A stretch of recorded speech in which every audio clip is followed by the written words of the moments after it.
This program deals with themes of an adult nature and is intended for a mature audience. If you like what you watch, then don't forget to follow us on Facebook and Twitter for the latest updates on the KTPF Community Talk Show. Remember to subscribe to our YouTube channel for our new weekly radio shows. The KTPF Community Talk Show is supported by Phenomenon Magazine and Beyond Parazine, available online now. The KTPF Community Talk Show is sponsored by Dragonos Castle, South Wales, one of the most haunted castles in Wales. For more information on ghostly and ghastly events, including Fright Nights, all-night investigations and hen parties, visit www.mosthauntedcastle.com.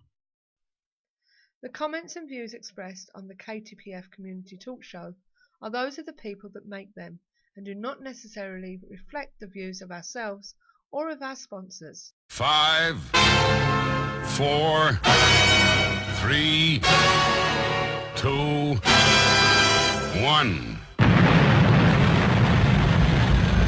They've landed. You're in the right place. Online, on the web, and on air. All over the world. Talk radio. You hear us, we hear you.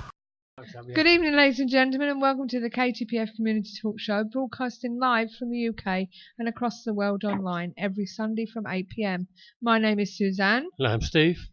And I'm Andy. And we're here keeping the paranormal friendly on www.ktpf.co.uk. We bring you a relaxed show with no pressure, talking about various topics from cryptozoology to UFOs, whilst encouraging our guests and you to share information, advice, and most importantly, friendship. Remember, collaboration, not competition.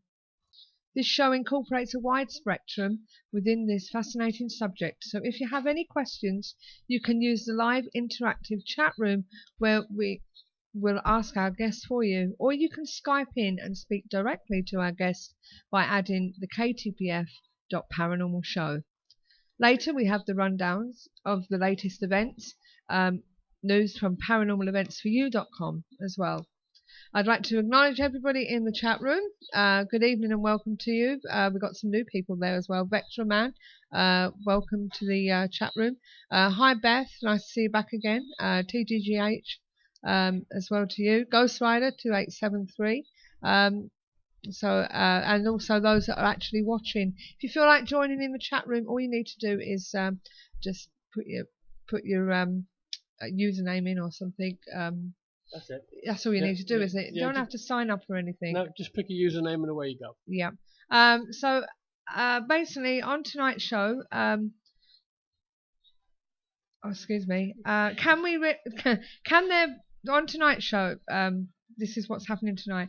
Can there ever be a rationally satisfying and scientifically based explanation as to what happens to consciousness at the point of death? Well, we talked to consciousness theorist Anthony Peake.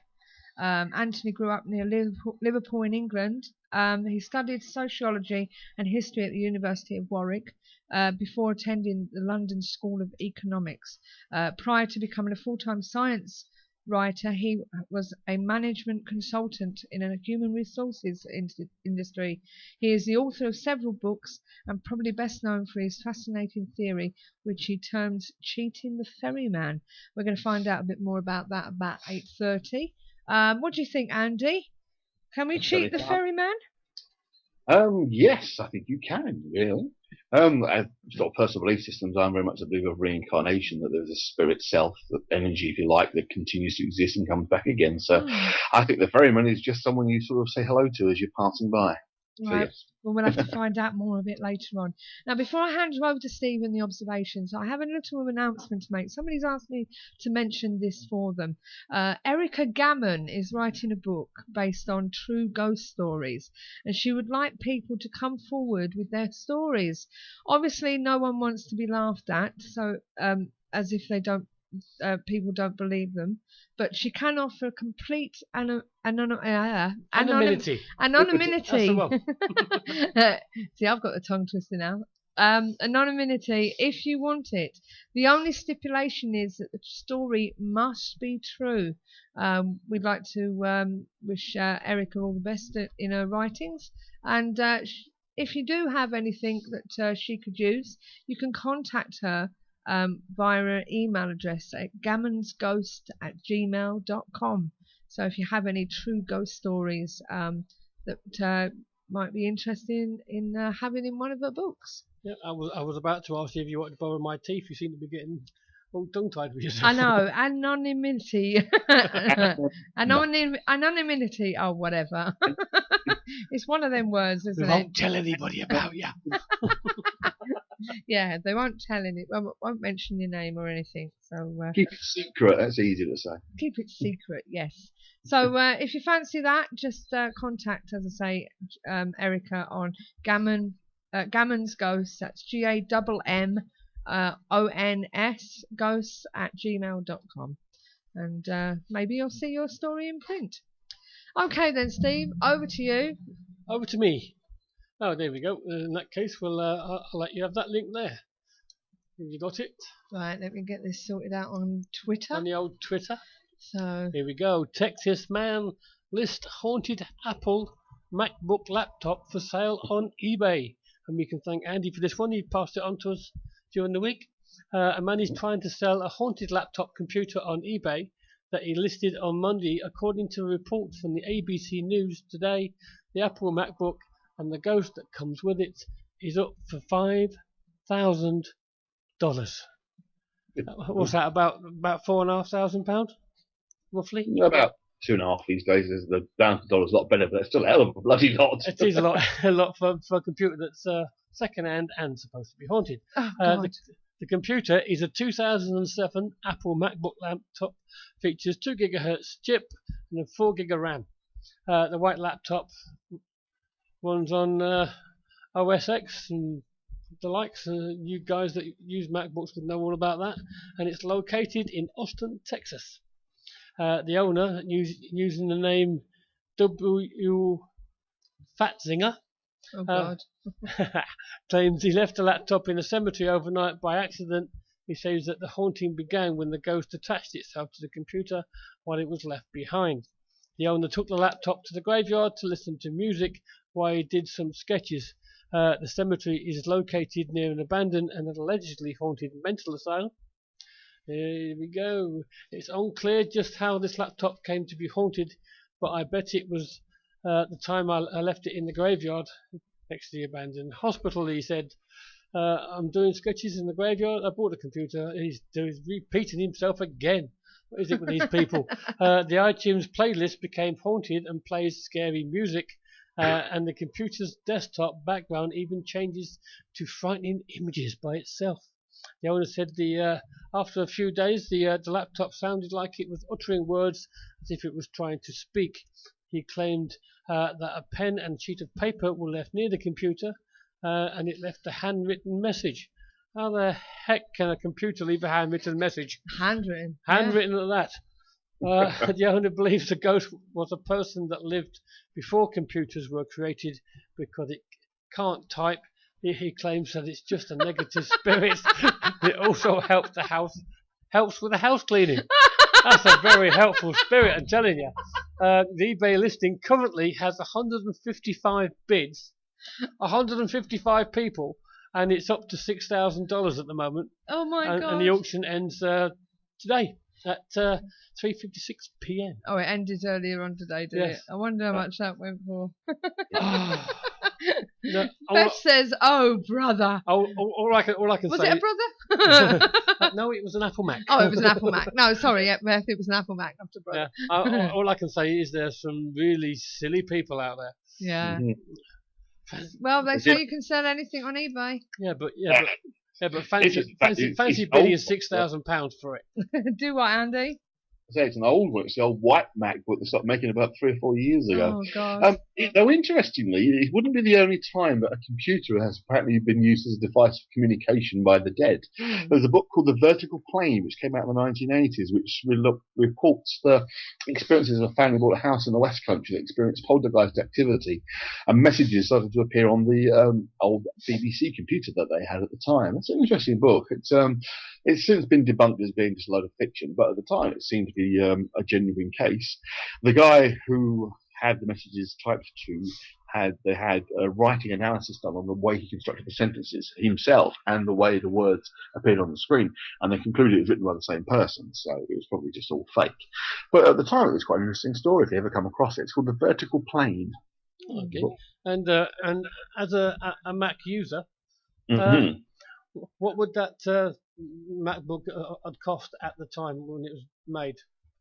That was the low end one of the Apple market. It was still towards £1,000 when it was new, but now you could pick up an Apple, the white Mac, for 200 quid, 300 quid at max. So he's actually making an absolute killing with that. And yes, I think there are some rather gullible people out there. Yeah, isn't he just? Well, this one's from Phantoms and Monsters. Oh, hello. There's a flying shaped cryptid in Richmond, Indiana. Once again, they say they have received eyewitness sightings reporting a flying ray-shaped cryptid. All these flesh and blood creatures are some type of bioengineered UFO. This is still a bizarre phenomenon. This is hard for me to publicly write about, he says. It was so strange, I have only told a few people because they just think I'm crazy. When you tell them you saw a stingray fly over the street from one bunch of trees to another. I mean, we are in Indiana, nowhere near the ocean for one thing, but if we lived by the ocean, why would a stingray fly into trees? Anyway, this is what I saw on my way to work one early morning around 6:30. I'm still not all the way, light out, but bright enough to see. Plus there are street lights up and down the way I drive to work. I'm coming up to a four-way stop, no cars around, so I go. I'm looking downhill, kind of following the street, and seeing no cars. I kind of glance up a bit and see this huge stingray-looking thing fly from one side of the street to a kind like a group of trees on the other, and going over the street into another group of treetops. I was astonished. It was only word I can think of to describe it. I've never had much of a reason to use that word, but sums it up like, oh my God. Well, I started praying, Lord, and that was that. And it was weird. I felt like I wanted to cry. I was kind of afraid. Many emotions ran through me, and after the initial astonishment, I kind of asked myself, did I really see what I just saw? And over, all the way to work, I kept thinking, okay, did that just happen? Well, for days I could not stop thinking about it, so I told a couple of people, and they don't believe me, naturally enough. And I started to look pictures on the internet, and what I might compare it to, I came across this huge manta ray picture. Underneath it says devil ray. So there we go, got to be the devil.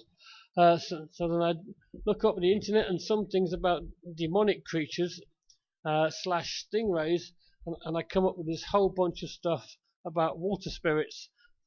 So that is what I think it was. For a brief moment I saw a demonic water spirit that has the form of a stingray. Our town has been known to give people the feelings of a demonic hold or something. Now I believe it. This town has all kinds of problems, and if you look up these water spirits, you can see what they bring. Anyway, that's what I saw, and now I'm seeing you have others seeing the same things. So there you go. Was he crazy? Is it a water spirit? Is it demonic? Who knows? It's in America. It's only in America we say yes. Although, go on, Andy. I was just quickly trying to find it. Unfortunately, I can't. There's a funny video clip that was taken and filmed in Japan during the tsunami, the smaller one that hit Japan a couple of years back, and that seems to show a strange white triangular, for want of a better description, creature that seems to emerge from the water. It kind of leaps out of the water, lands first on a tree and then on a building before disappearing. And would be manta ray-ish in shape. Now, whether it's real footage or someone's knocked it up, it looks quite real. Yeah, And I did hear about that. Strange. So that this may not be the only time something such thing has been seen. So he may not be as crazy as people think. Indeed, but why have to be demonic? Do we mean demonic as in devil, demon, evil? No, why demonic? Why can't it just be a nice sort of fairy, fluffy creature we don't know? Okay, what's next? Ghost picture in pub near Henry VIII's haunted palace. As 8-foot-tall woman photobombs a family snap. Teacher Debbie Montford took the photo of her husband Alex and their son Raphael at Christmas, but they were in for a shock. Look very closely and you can see that this pub is a favourite haunt for at least one regular, for in the top right hand corner of this grainy image a tall ghostly figure is pictured lingering in the background of a happy family snap. So I didn't really see it myself, but see what you guys think. Family friend said Debbie took this pic. I thought nothing of it, but when I looked at it on the computer, it was plain to see the haunted face of a woman wearing a long dark coat behind them. The family insists there was no one standing behind them, and there was no place to hang the coats. Even if there was someone standing there, they would have been 8 foot tall to appear like that, and it's spooky, they say. In fact, they say it's beyond spooky. What do you guys think? Is there a spooky spirit there in the background? Something quite interesting here. If you look at the picture itself on the link you've given us, right next to the bloke's head image, next to the image, there's that dark thing there. The images, the other articles at the side, if you look down, it goes past Court Case Snow and then Supernatural. See the Slender Man there in the picture? Yeah, I think I remember seeing that in there. If you look up to the Slender Man image, in the link beside it, to the thing in the background with these people, I think it's the Slender Man that they've captured. Especially if it's 8 foot tall. Can you see what I'm talking about? You look at the mirror page that you put the link up itself, yeah? You scroll it down a bit. On the right-hand side, you get other articles. The one next to it, and then Court Case. 4 sightings of spooky 8-foot spectre. Look at down there under the heading Supernatural. You've got about the Slender Man. Yeah, look at the image of the Slender Man. Then look back up at the one, beside his shoulder. Is that the Slender Man they've captured up? Actually, not a ghost. Yeah, you never know. You never know. So no more than that. So don't forget, guys, if you do have any problems with live stream, because we did have problems last week, just refresh and hopefully that'll work. If not, we'll have to go over to Ustream again. Okay. Ghosts get around in creepy pub where patrons don't leave. Okay. Never mind last orders. Some of the regulars in this bar are still nursing their pints after their last rites. Welcome to Ireland's spookiest boozer, where everyone is either dying for a drink or already dead. Even Pub Spy and his team were too scared to drink in McCarthy's of Feathered County, Tipperary, so the boss sent yours truly to check it out. As a teetotaler, I was sure I'd be okay. At least I would be influenced by spirits of the liquid variety, but within minutes of arriving at the 160-year-old watering hole, I could have done with a hot toddy, as the locals told me some spine-tingling tales about apparitions, strange noises, and even poltergeists. Retired circus tamer Frankie Napier and his daughter Amanda were treated to the spookiest show on earth 3 times last year. A door opened and closed, but there was no one outside, says Frankie. Well, let's bring this up so I can read the next bit. And one night a voice came from the porch and called Jasper, the publican, but there was no one there. Another time I saw a bottle of Coca-Cola flying off the shelf and through the door into the back room. While Amanda admits she was spooked, Frankie wasn't. He said, I'm not easily scared, he says. I used to train tigers and other animals for circuses all over Ireland and England, including Roberts Circus, the Moscow State Circus, Fossett's and Courtney, and I'd take more than a ghost to frighten me. Chef Brian Egan has to share his kitchen with an angry poltergeist. Heavy things fly across the kitchen, things that shouldn't move. About a year ago, a glass jug flew off the shelf by itself, says Brian. Barman Owen White, 34, nearly served one of the ghosts a pint years ago. At the corner of my eye, I saw the door swing open and close, and a guy in a pale blue shirt come in, says Owen. He looked like a guy who had died 2 weeks before. He just did this, tipped his hand off his forehead in a salute, as if to say goodbye now, and left. Publican Jasper Murphy, also known as Vincent, he's not scared of the dead. He doubles up as an undertaker. How's that for living in a spooky pub? Local Ghostbusters, Pamela Daly and her partner Gary Lunan, camp at haunted sites including Kinnity and Tullamore Castles. But I feel the strongest presence here. It's Ireland's most haunted place, Pamela says. I don't drink and I know the feeling is real. She believes in the ghosts include unbaptized babies buried in a plot behind the medieval wall out the back. You should get right chill down your back of your spine out there. Gary says there are sad ghosts. I'd rather focus on happy ones here inside the pub. One visitor who wasn't scared off by ghosts is former Man United boss Alex Ferguson. He's been in loads of times. He's never said anything about seeing ghosts, but I would say the ghosts would be more afraid of him, laughs Jasper. Okay. There we go. What else have we got? And this one was given to me tonight by Ghost Rider. Ghost Rider. It's interesting. It's a place we've actually been to. Yes, on a couple of occasions. Yes, a couple of occasions. There we go. So, And back up. Face of a ghost child spotted in window of abandoned former orphanage. A local spotted what they believed to be a crying girl in the notoriously creepy building while seeing it on Google Street View. A mysterious ghost child's face has been spotted at the abandoned former orphanage, spooking locals on Friday the 13th. The building shown on Google Street View function snapped that might be a face in the window of a deserted hospital in Orphan Drive. A concerned local raised the alarm, believing the image shows a child crying in the window of the red brick building. The crumbling Victoria building, which was originally Liverpool's Seamen's Orphanage Institute, is now believed to be riddled with ghosts. The Liverpool Echo reports it was later used as a medical hospital, Newsham Park Hospital that is, and a mental asylum before it was closed down by Liverpool City Council in 1997. The inside of the Grade 2 listed building is 99,000 square feet, and the cavernous spooky hospital is the site of ghost tours and ghost events. With places for 400 orphans and later 400 patients. In fact, it is truly decayed scene with the assembly hall, chilling mortuary, rows of corridors, dormitories, 9 psychiatric wards, winding staircases, and anti-suicide grills, treatment rooms, vast kitchen, and a laundry, to name just a few. yes. And that, as they say, is it.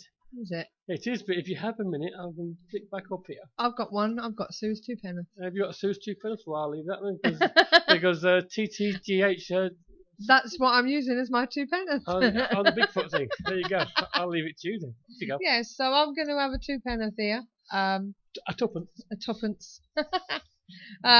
Courtesy of TTGH, if I said that right. Bigfoot sighting in Hopworth Woods. If I pronounce that's about right, the Tamworth man. Forget the big cat said to be roaming the area. A Glascoat man says he was left shaking when he encountered what he believed to be Bigfoot in Hopworth Woods. 33-year-old David, a sales manager, said he at first thought the enormous creature was a bear. It was crouching down. I thought it was a bear for a moment. Then it sprang up on 2 legs, and it was enormous, about 7 foot tall, with long, shaggy hair or fur. I didn't see its face. It just bounded across the path and into the woods, and I could hear it crashing through the undergrowth. David was out walking his dogs in the woods on Sunday the 24th of January at around 7:15 p.m. when he met the creature. I was just stunned, really shocked. It was definitely not a big cat, although it was more bear-like than human. There is possibly a reasonable explanation, but I don't know what it is. The creature wore no clothing and had shaggy dark fur or hair.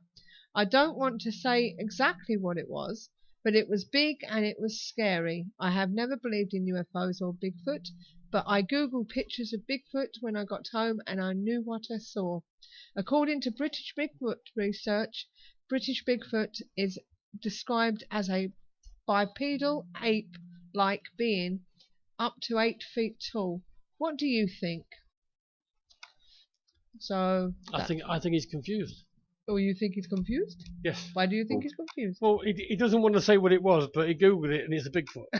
Make up your mind. This is it. So that was my 2 penneth. So I'm gonna pop that into. Yes, and going back to the other thing, TDGH said Google, people at Google Earth are known to put things in to see if people spot them. Yeah. There was something recently on that, wasn't there? They're always coming. People are always finding stuff on Google Earth, and most of the time it's just because it's pixelated wrong. Yeah. Yeah, this is it. So, but that was my 2 penneth. I like to have a 2 penneth now and again. Yes. So. Like to spend a penny, dear. Just trying to work out how to spell 2 penneth. It's been so long since I've spelt it, so it comes out different every week. So that's the only thing. But as I say, I do hope that we don't have any problems with our connection tonight. So I'm sure we'll be if fine. you are new to the show, welcome. I did see somebody up there, as I said earlier, Vectra Man. It was nice to see somebody new on the chat room, and he said, hi both, great shows. So I'm assuming he's jumped back and listened to a couple, or he's been sitting quietly in the background, one of the two, over the past couple of weeks. So as I say, we're not Radio 1 or whatever, but we do our best, don't we, Steve? It's all about learning. I'm Radio 2, me. You're Radio 2. Yep. Good friends we can. Good friends we can. I prefer Steve Wright. No, Sunday love songs. I like Kenny Takes the Mick. So, talking about love songs, I hope you had a nice Halloween yesterday. Halloween? Halloween. I did it yesterday. I called it Halloween, and I was told that was a perfect name for Valentine's Day. Sorry, I meant Valentine's Day. You read my post, didn't you? To what? You read my reply to your poster. Yeah. If you're in the right relationship, every day's Valentine's Day. If it's the wrong relationship, it's like Halloween. Yeah, so, but never mind. Yeah, best fraudulent sleep ever. Yeah, somebody said yesterday that was more like Halloween than Valentine's Day, but never mind. But yeah. Well, Halloween, I have to say. Yes, Yeah. I believe you had a spooky encounter. I had a spooky encounter with a washing machine that sort of danced across the kitchen floor, which was rather annoying and very, very noisy and caused some damage. It actually broke part of a cabinet, which I had to glue back together. Turns out that the washing machine still had the restraining bolts inside, and there wasn't a word in the instructions anywhere about the existence of these restraining bolts. It was only by fiddling about and pulled this huge screw out the back, I thought, that's not supposed to be there. But we realised what was going on. I was rather annoyed, to say the least. So yes, we had the ghost dancing washing machine. Our Randy said it's a wonder it didn't dance all over the kitchen. Right, now comes the time I've been dreading. Trying to add somebody to a Skype. So please bear with me. I'm hoping that it works.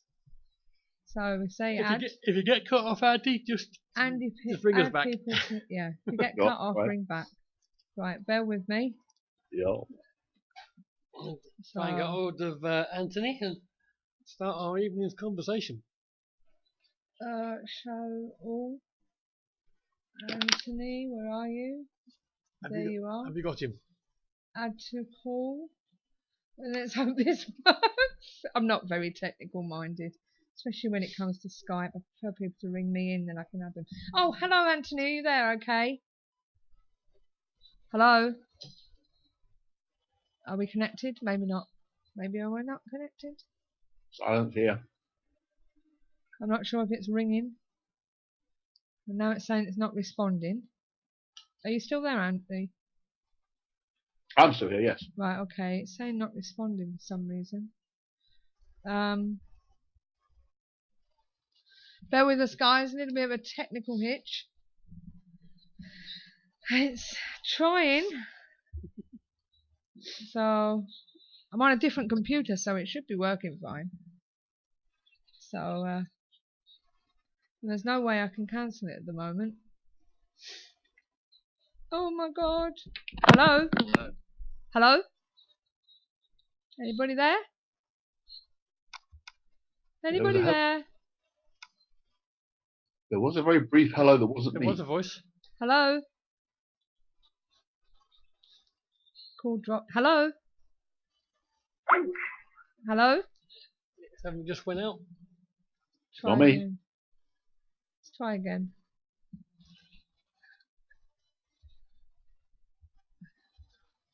It's trying to call. Calling Anthony. Oh my god, I hope we can get through. Mhm. We normally are okay on double calls. Hello? Was worked so far. Yeah. I'll tell you what, Andy, if it don't work this time, if I drop you out, then call him and then you call back. Okay.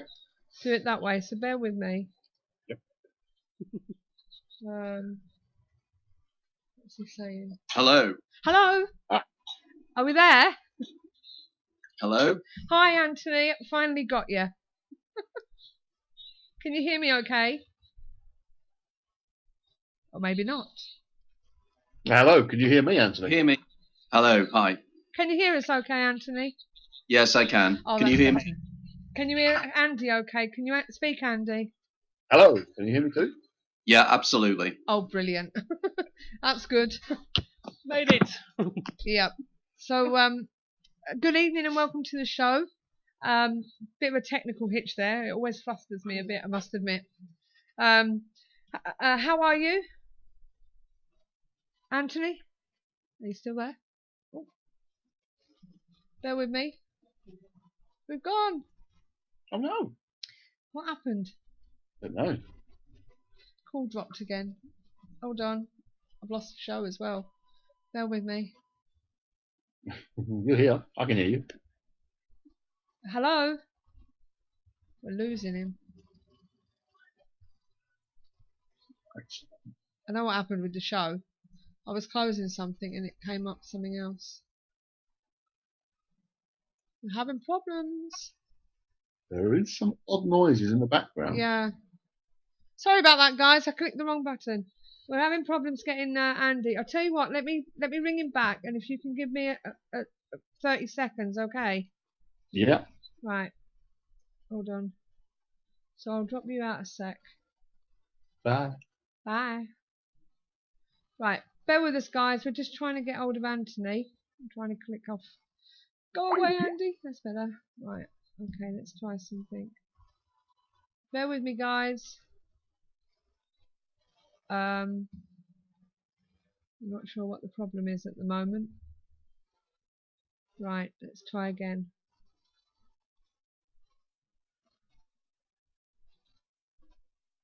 Okay, let's try and ring.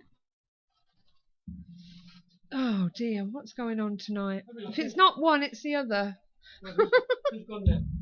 Eh? Who've we lost? We've lost both of them. Bear with us, guys. Oh dear. I don't know what's going on. The Skype's gone and mussed up on me. Beth says she's getting adverts now, so she's... No, it's alright, that was my fault. I went to click on something and I caught the log out button. Ah, I see. So, bear with me. Andy said he could still hear everything via the show. Yeah, I know, but I'm having trouble here with Skype, and I don't know why. It was working fine just now. Now it's saying not responding. Bear with us, guys. Oh, I hate this when that happens, and I've been worrying about this for the interview as well. Haven't I, Steve? You have, yes. Right. Come on, come on, come on.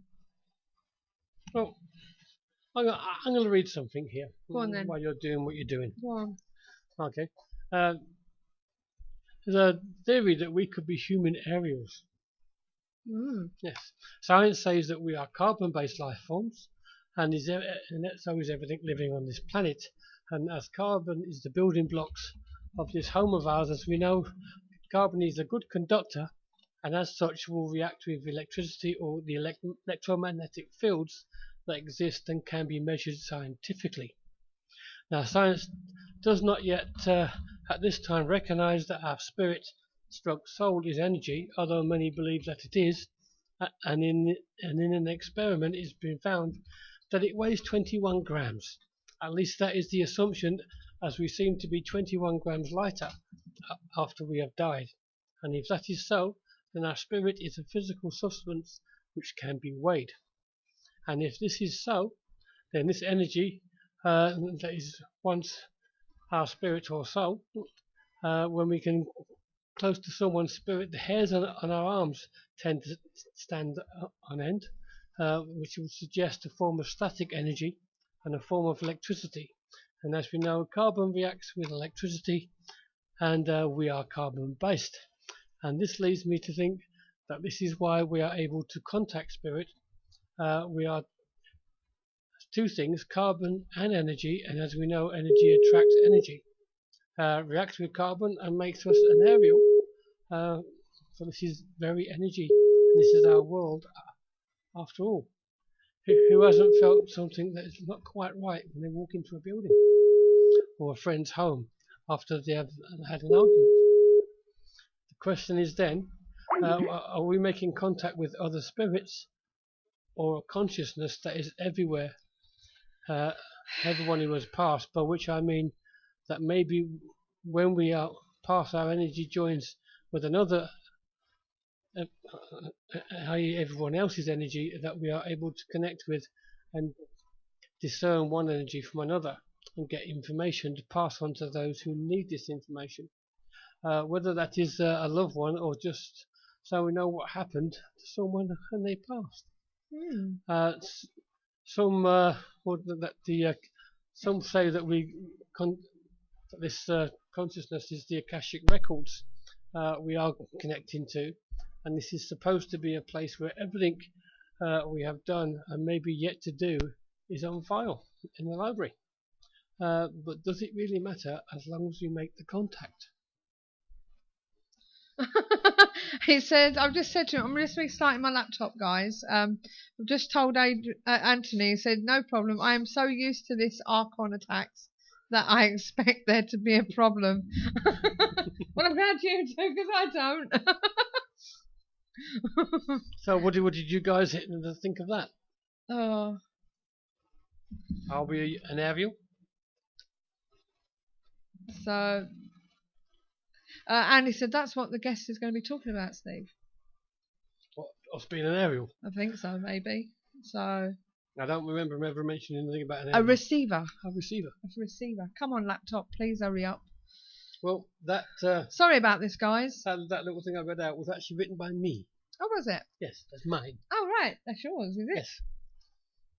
So. I was sitting here twiddling my thumbs and thought, it's not bad. It's transferred from the Apple laptop, so shut up, you. Come on, hurry up. Is Apple Mac? Is that Apple? Apple Mac, yeah. Yes, you're not haunted. Right. Well, maybe we are, but just not the laptop. Oh, don't mess me about. I'm just, after last week, I can't be dealing with problems. So if it ain't that, it's live stream messing about. So I'm just waiting for Skype to start up. All will be good. No worries. So sorry about this, guys. I do get a bit worried when things go wrong. So yeah, and he said his must be haunted as well because he didn't type not. He really said not quite. So Andy, if we get connected, give us a minute and then I'll tell you when to ring in. All right. And then hopefully it will connect. Okay. Right. Okay. So let's see where we are. Yeah, I have lots of them little things on here that Andy can have a read and give me his opinion of later when he comes up sometime, as he does from time to time. I wonder if it's that that's messing me about. This Kinnock thing, or whatever you call What it. Kinnock? Load and start up. I don't think it's a load at all. That phone thing that Oh, right, yes. Wonder whether Someone it's sent that you that's messing a about. phone thing, didn't they? Bear with me. Yeah, somebody recently sent her an app for the laptop, which means you can ring all over the world, can't you? Yeah. But it And it keeps starting up on me. for So free. I'm wondering whether it's No, that's causing the problem. definitely not Neil Kinnock, otherwise it would be causing a problem. Click thing it is. Click. So, right, okay, let's close that. Right, try again. Recent. Anthony. Paul. Fingers crossed, guys. Oh, that killed 10 minutes or so. Didn't it just? Hello? No, not quite. Well, we're ringing.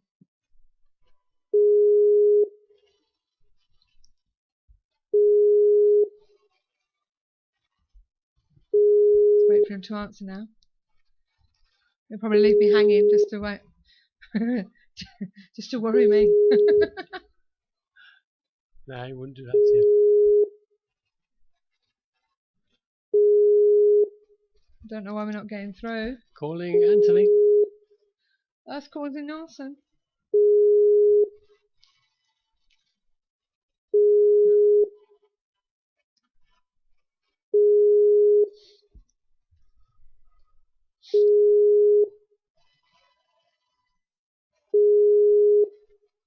No, he's not answering.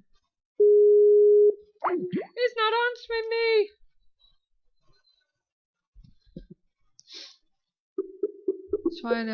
Try again. Oh, bugger. Oh, gone. We will get there, believe me. We will. We'll keep trying.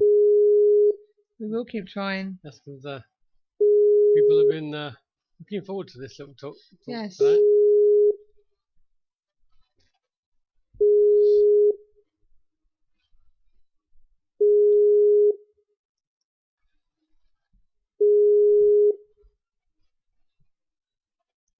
He's not answering me. Oh dear.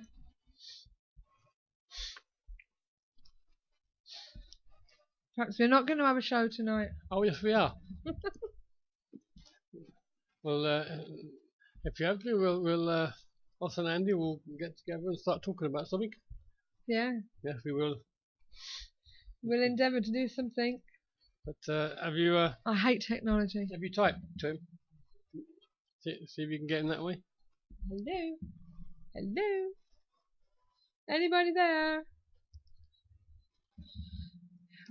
We have backup plans. Oh, we do. Right, let's try again. Hello? Hello again. Oh, thank God for that. Okay, bear with us. Andy, can you ring in for me, please? If you wouldn't mind. Let's add you to the conversation. So, sorry about this, Anthony. There you go. You still there, Anthony? Where did Andy go? That sounds like you haven't got a very, very strong signal. I know. Hold on again. Hello?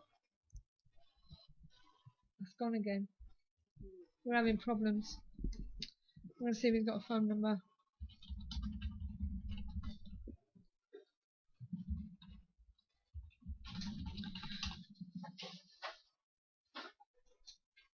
Being a pain. Must be his connection. Because we were alright earlier with John. Yeah, we was all right with that. We was Anthony earlier today as well. We spoke to him, didn't we? Yeah. So, we'll setting up the mic for you to use on the.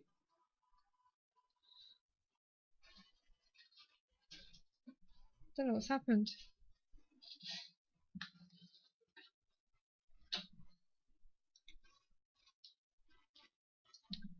This is silly. It's getting silly. This don't happen. Let's see if he'll give me a landline number. Either way, we can get something ready. Oh.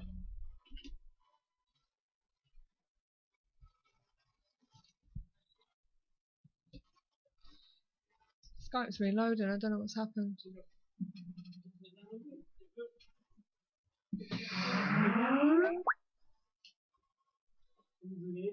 Hold on, Andy. Start again. Skype reloading. Andy, is that you? Yeah. Andy? Andy, is that you? Or is it Anthony? And Andy, talk to me. Somebody talk to her. She thinks she's going nuts over there talking to herself. There's a problem with the connection between you two. Hold on while we're trying to call you back. Who is? Right, I'll just have to go with Anthony. And you'll have to give me questions on the thing.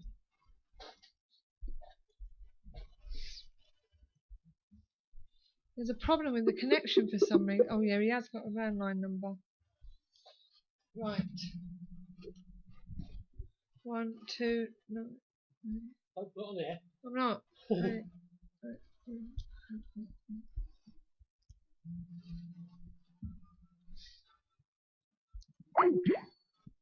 You can get Andy back now.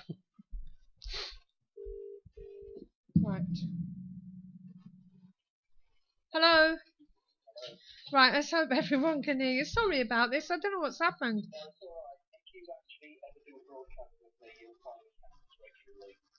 Right. Okay. Right, hello, can you hear me? Oh dear. Turn on my Right, hold on. Let me just turn Ah. That's better. Right. Okay, if you speak now, people should be able to hear you. Okay. Okay, so I don't know whether you can hear him, Andy. Yes, I'm back. Can you hear me? Yeah, but he's not on Skype. He's on the phone. Okay. So I don't know whether he'll be able to hear you as well. So, okay. No, you go. Right, Carry. we'll try again, Anthony. I'm terribly sorry about these problems. It's all right. As I said, I'm absolutely used to it. Okay. Right, first of all, can you tell us a bit about yourself? Yeah, sure. I'm originally from Wirral, Merseyside. Born there in 1954, an awful long time ago. Mm-hmm. Educated locally on the Wirral Grammar School, then went to Warwick University, did dual degree in history and sociology, then did postgrad at London School of Economics, where I studied labour law and employee relations. But really it is over the last, 10, 12 years that I've started to carve out a career as a professional writer. I still work as a management consultant, which I'm actually doing at the moment. But effectively, my first love is writing, and my first real area of interest in my writing is exactly what is going on when people have extraordinary experiences, when people report either encounters with ghosts, reincarnation, past life reviews, these kind of things, near-death experiences. These are the things that have fascinated me ever since my university days, and I'm now in the fortunate position of having written 8 books on the subject, and in the process of now writing my 9th. Wow. So obviously, this subject really grabbed you then, and gave you something to think about. Oh, totally. I mean, one of the differences I think you'll find with myself and many other writers in the field is that I'm looking for explanations. What I don't do when you read my books is give you a series of extraordinary experiences and say, gee whiz, isn't this fascinating?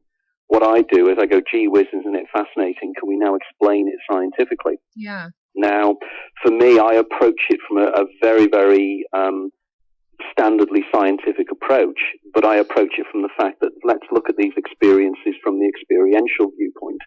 In other words, people do experience precognitions, déjà vu sensations and such like. Let's look at them from the point of view of science to see if we can explain them. What tends to happen these days with modern sciences, and it's very much a fault of modern science, is that there is a present scientific paradigm. And if anything contradicts the present scientific paradigm, it is literally either ignored or it is explained away. Yeah. In other words, if somebody has a precognition where they recognize as an associate of mine did the crash of Concorde in Paris. What they will do is they will say that, well, people micro-dream. In other words, every night everybody has about 8 to 10 dreams. Therefore, if you calculate that by the number of people on the planet, you literally have billions and billions of dreams. Therefore, it is not at all coincidental, or it is not at all surprising that at least one person will, on any evening, have a dream in which that dream will come true in the future. However, this associate of mine not only had a dream of a plane crashing, but had a specific dream of a Concorde plane crashing with its back on fire in Paris or in France. Now, there's one thing, somebody having a general dream of thinking, oh, there's going to be a plane crash somewhere. This is absolutely specific. And I cite the example, there are various examples of people who have had very, very precise dreams, but the scientists like to cite this thing called the law of large numbers. And the law of large numbers is what I've just cited now, that effectively you will attempt to explain it. Now, I don't know if you've come across many, many years ago, there used to be an English illustrator called Heath Robinson. And Heath Robinson used to do these wonderful designs of these incredibly ornate contraptions that had wheels and God knows what else on them. I think this is Heath Robinson science. In other words, it's actually stretching things to the nth degree to explain something just because within your paradigm, because it doesn't fit within the paradigm. Many years ago, there used to be, at the time of, in medieval times, everybody was within what was called the Aristotelian worldview, which was the teachings of Aristotle. And effectively what they did in those days, the scientists of the time, considered that the whole world functioned on the science of Aristotle, which are, for instance, an example of this was that the Earth is the center of the universe and everything that revolves around the Earth. Therefore, the sun revolves around the Earth and all the planets revolve around the Earth. However, there were things that they perceived looking in the sky where certain planets went in what was called retrograde motion. This is where planets seemed sort of going backwards across the sky when they should have been going forwards. And they came up with these wonderful solutions called epicycles in order to keep their scientific paradigm valid. I think this is what's happening with science now. They are refusing to accept a lot of these experiences, and they are so desperate to not accept the new science, the new explanations given to us by quantum physics, that they are desperate to come up with the most incredibly stupid and silly explanations. And you'll hear them time and time again. And when they fail to do that, they just ridicule you. Yeah. So, when you started on your research, what did you get out of it, and how did you feel about what you were discovering?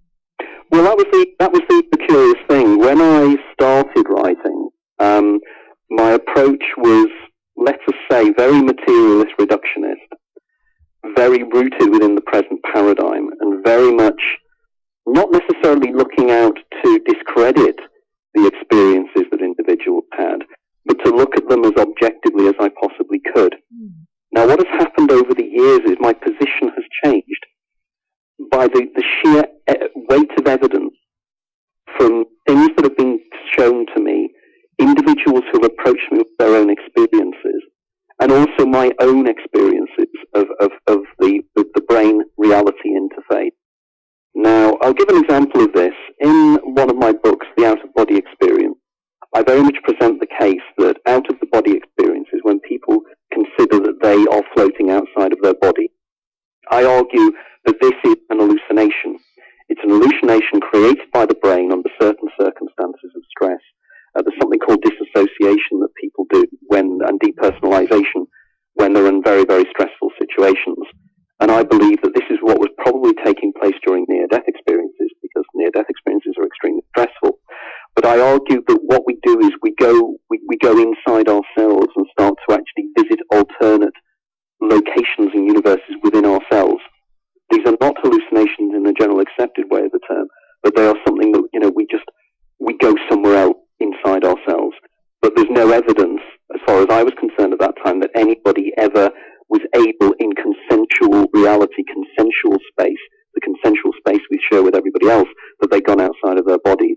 However, I was approached by a friend of mine who has now become a friend of mine called Graham Nichols, who turned around and he said, I can actually prove to you that I not only had an out-of-the-body experience that was witnessed, but I actually brought back information from the future in my out-of-the-body experience.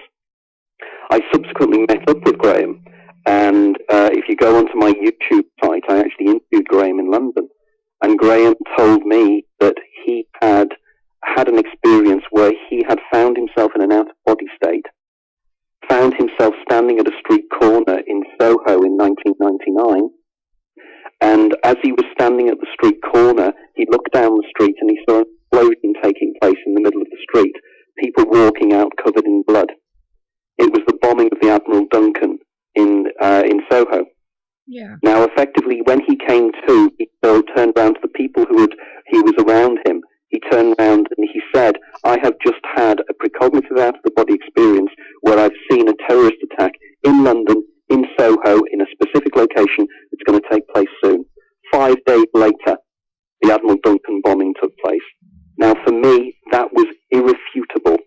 There is no way. People had actually written down signed affidavits to say that they had witnessed Graham doing that before the event took place. That, to me, was impossible to explain. Yeah. So it clearly is people do have these experiences that are precognitive and out of the body. So, where does the precognitive work in all of this? Where does it come from? Precognition. Precognition for me is scientifically valid in the sense that if you start looking into particle physics and quantum physics, and by quantum physics I mean the real deal, I mean the real physics, I don't mean this kind of wishy-washy nonsense you get in a lot of New Age books. I'm talking about the real physics. If you start looking into this, you discover some very, very interesting things. For instance, the idea that subatomic particles themselves show evidence of precognition. For instance, there is a known phenomenon whereby light is given off by a particle. And effectively, the particle will stop giving off light when there isn't enough light, when there is not enough of it available in the environment around it. And effectively, it seems to know the future. Now, if time is not as it seems to be, in other words, if the future is already in existence, or the future is already within the program, and if we have time, I'll start to discuss that a little bit later, precognition is not at all weird. Precognition is literally similar to if you were playing a computer game, that you would know, or somewhere encoded within the DVD, within the data system, within the DVD, the future is already there. Yeah. In fact, quantum physics, a certain stream of quantum physics called the many worlds interpretation of quantum physics, which has recently been changed by Stephen Hawking. And Stephen Hawking has something called top-down hypothesis of quantum physics, whereby, and get this is Stephen Hawking, whereby the outcome of every event that we do, every decision we make, is already encoded in some kind of reality program. So in other words, if you choose to do one thing, that event effectively collapses from a statistical wave function into a real event. If you make another choice, another event takes place, but they're all encoded there within the future. So in which case it is not at all surprising that we can precognize the future. It's time, it's the issue. It's not the fact that you're seeing the future, it's because we confuse what time is. And in fact, I wrote a book a few years ago called The Labyrinth of Time, trying to explain the science and physics of time, taking into account precognition. Right. Now, you wrote a book about the daemon. Now, we hear a lot about Avatar and that sort of thing, and the Matrix and stuff like that. Where does this all fit in? The Daemon was my second book, Daemon, A Guide to Your Extraordinary Secret Self. And it came out of something that intrigued me as part of my research for my first book, because effectively my first book is The Life After Death, The Extraordinary Science of What Happens When We Die, was an attempt to explain near-death experiences in a logical and rational way. In other words, to explain an afterlife that doesn't contradict modern scientific knowledge. Now, one of the things in it, and if we get the chance, we can discuss my choosing the ferryman hypothesis. Yeah. But effectively, actually one of the central concepts. Now, I need to probably explain what cheating and ferryman is. Cheating and ferryman basically suggests that at the final seconds of your life, you fall out of time. There is a group of neurochemicals that are released in the brain that actually slow down your concept of time. Most people out there will have probably had a similar experience where you've been in a car crash or you've been given bad news when time seems to slow down. Now, this is what's called a glutamate flood, and glutamate is the major neurotransmitter of the mammalian brain. And one of the things that we know glutamate does is slows down time. It slows down your subjective experience of time. Now, imagine if you're dying. Yeah. One of the things that people say when they have near-death experiences is that time slows down. It's one of it's called the Moody typology. Raymond Moody, the guy that first created the concept of the near-death experience back in 1969, had a series of typologies, and one of them was this idea of time slowing down. But one of the other things that when time slows down, people also report is something called a panoramic life review. And this is the concept that my life flashed before my eyes. You hear it reported time and time again, particularly people who are in situations where they know they're going to die, when they can see a car crash up ahead, or they're a mountain climber that's fallen off a cliff, or they're drowning. This panoramic life review where somebody sees in a split second every single event in their life. It just goes in front of them and like this kind of holographic recreation of their lives. I suggest in Cheating the Ferryman that in a real death experience rather than a near-death experience, your life doesn't flash before your eyes. You live it in a literal recreation, a second-by-second recreation of your life in the final second of your life. And when you come to the end of that second life, the same thing happens again and again and again. It's like Groundhog Day, the movie. Now, what I suggest is that when you go and live the life the second time, there's something different.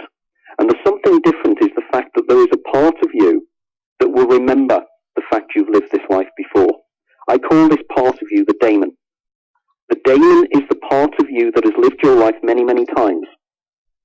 And your life is like a computer game. You know, if you've played a game such as, in my generation, it was things like Tomb Raider. Yeah. Okay. In Tomb Raider, you have, on the screen, you have your on-screen avatar, your Lara Croft.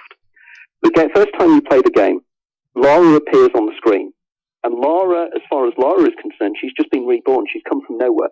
She's just a conscious, imagine Lara is conscious on the screen. She just suddenly appears in this cave. Doesn't have any history, doesn't have any past, but you're the game player. Okay, Lara runs down the corridor, and she goes down the corridor and gets eaten by a monster. The game player then starts the game again, and Lara is reborn again without any memories of the past game, but the game player does remember. So Lara runs down the corridor, and for some reason, Lara, within her viewpoint, from the viewpoint of the avatar, suddenly thinks something makes her run down in another direction to avoid the monster.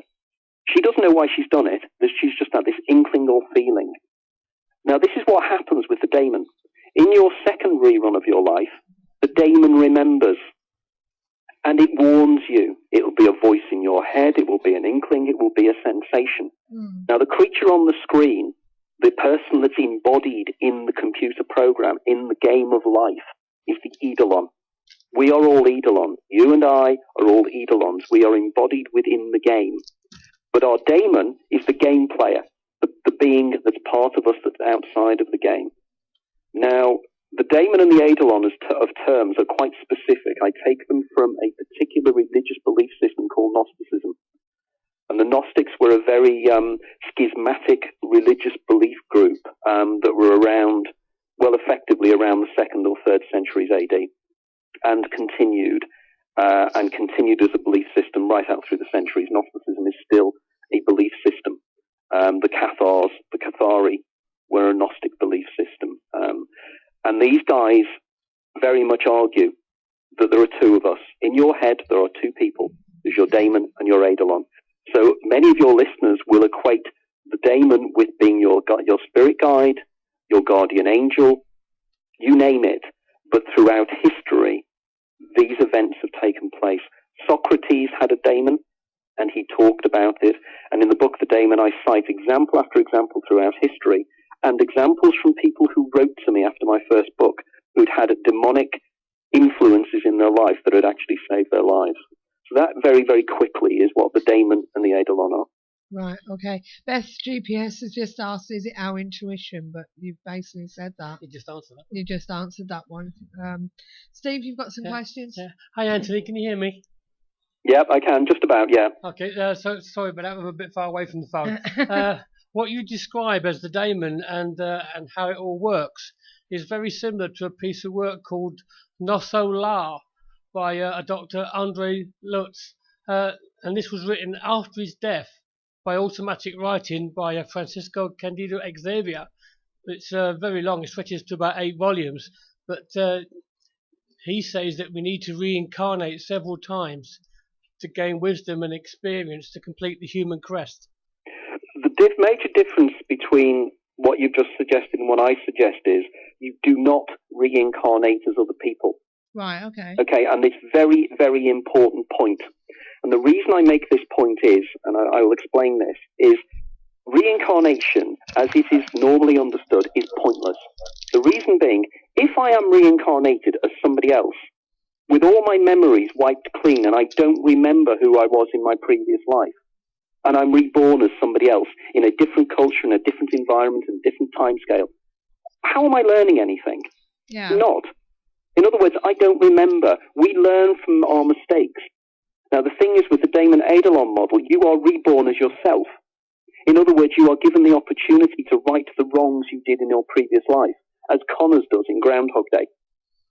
In other words, this is not, it is reincarnation, but in a totally different way. There is no known scientific way in which a consciousness can re-embody itself in another consciousness, miles away or at a different time, unless consciousness, there's a field of consciousness outside that we're all part of.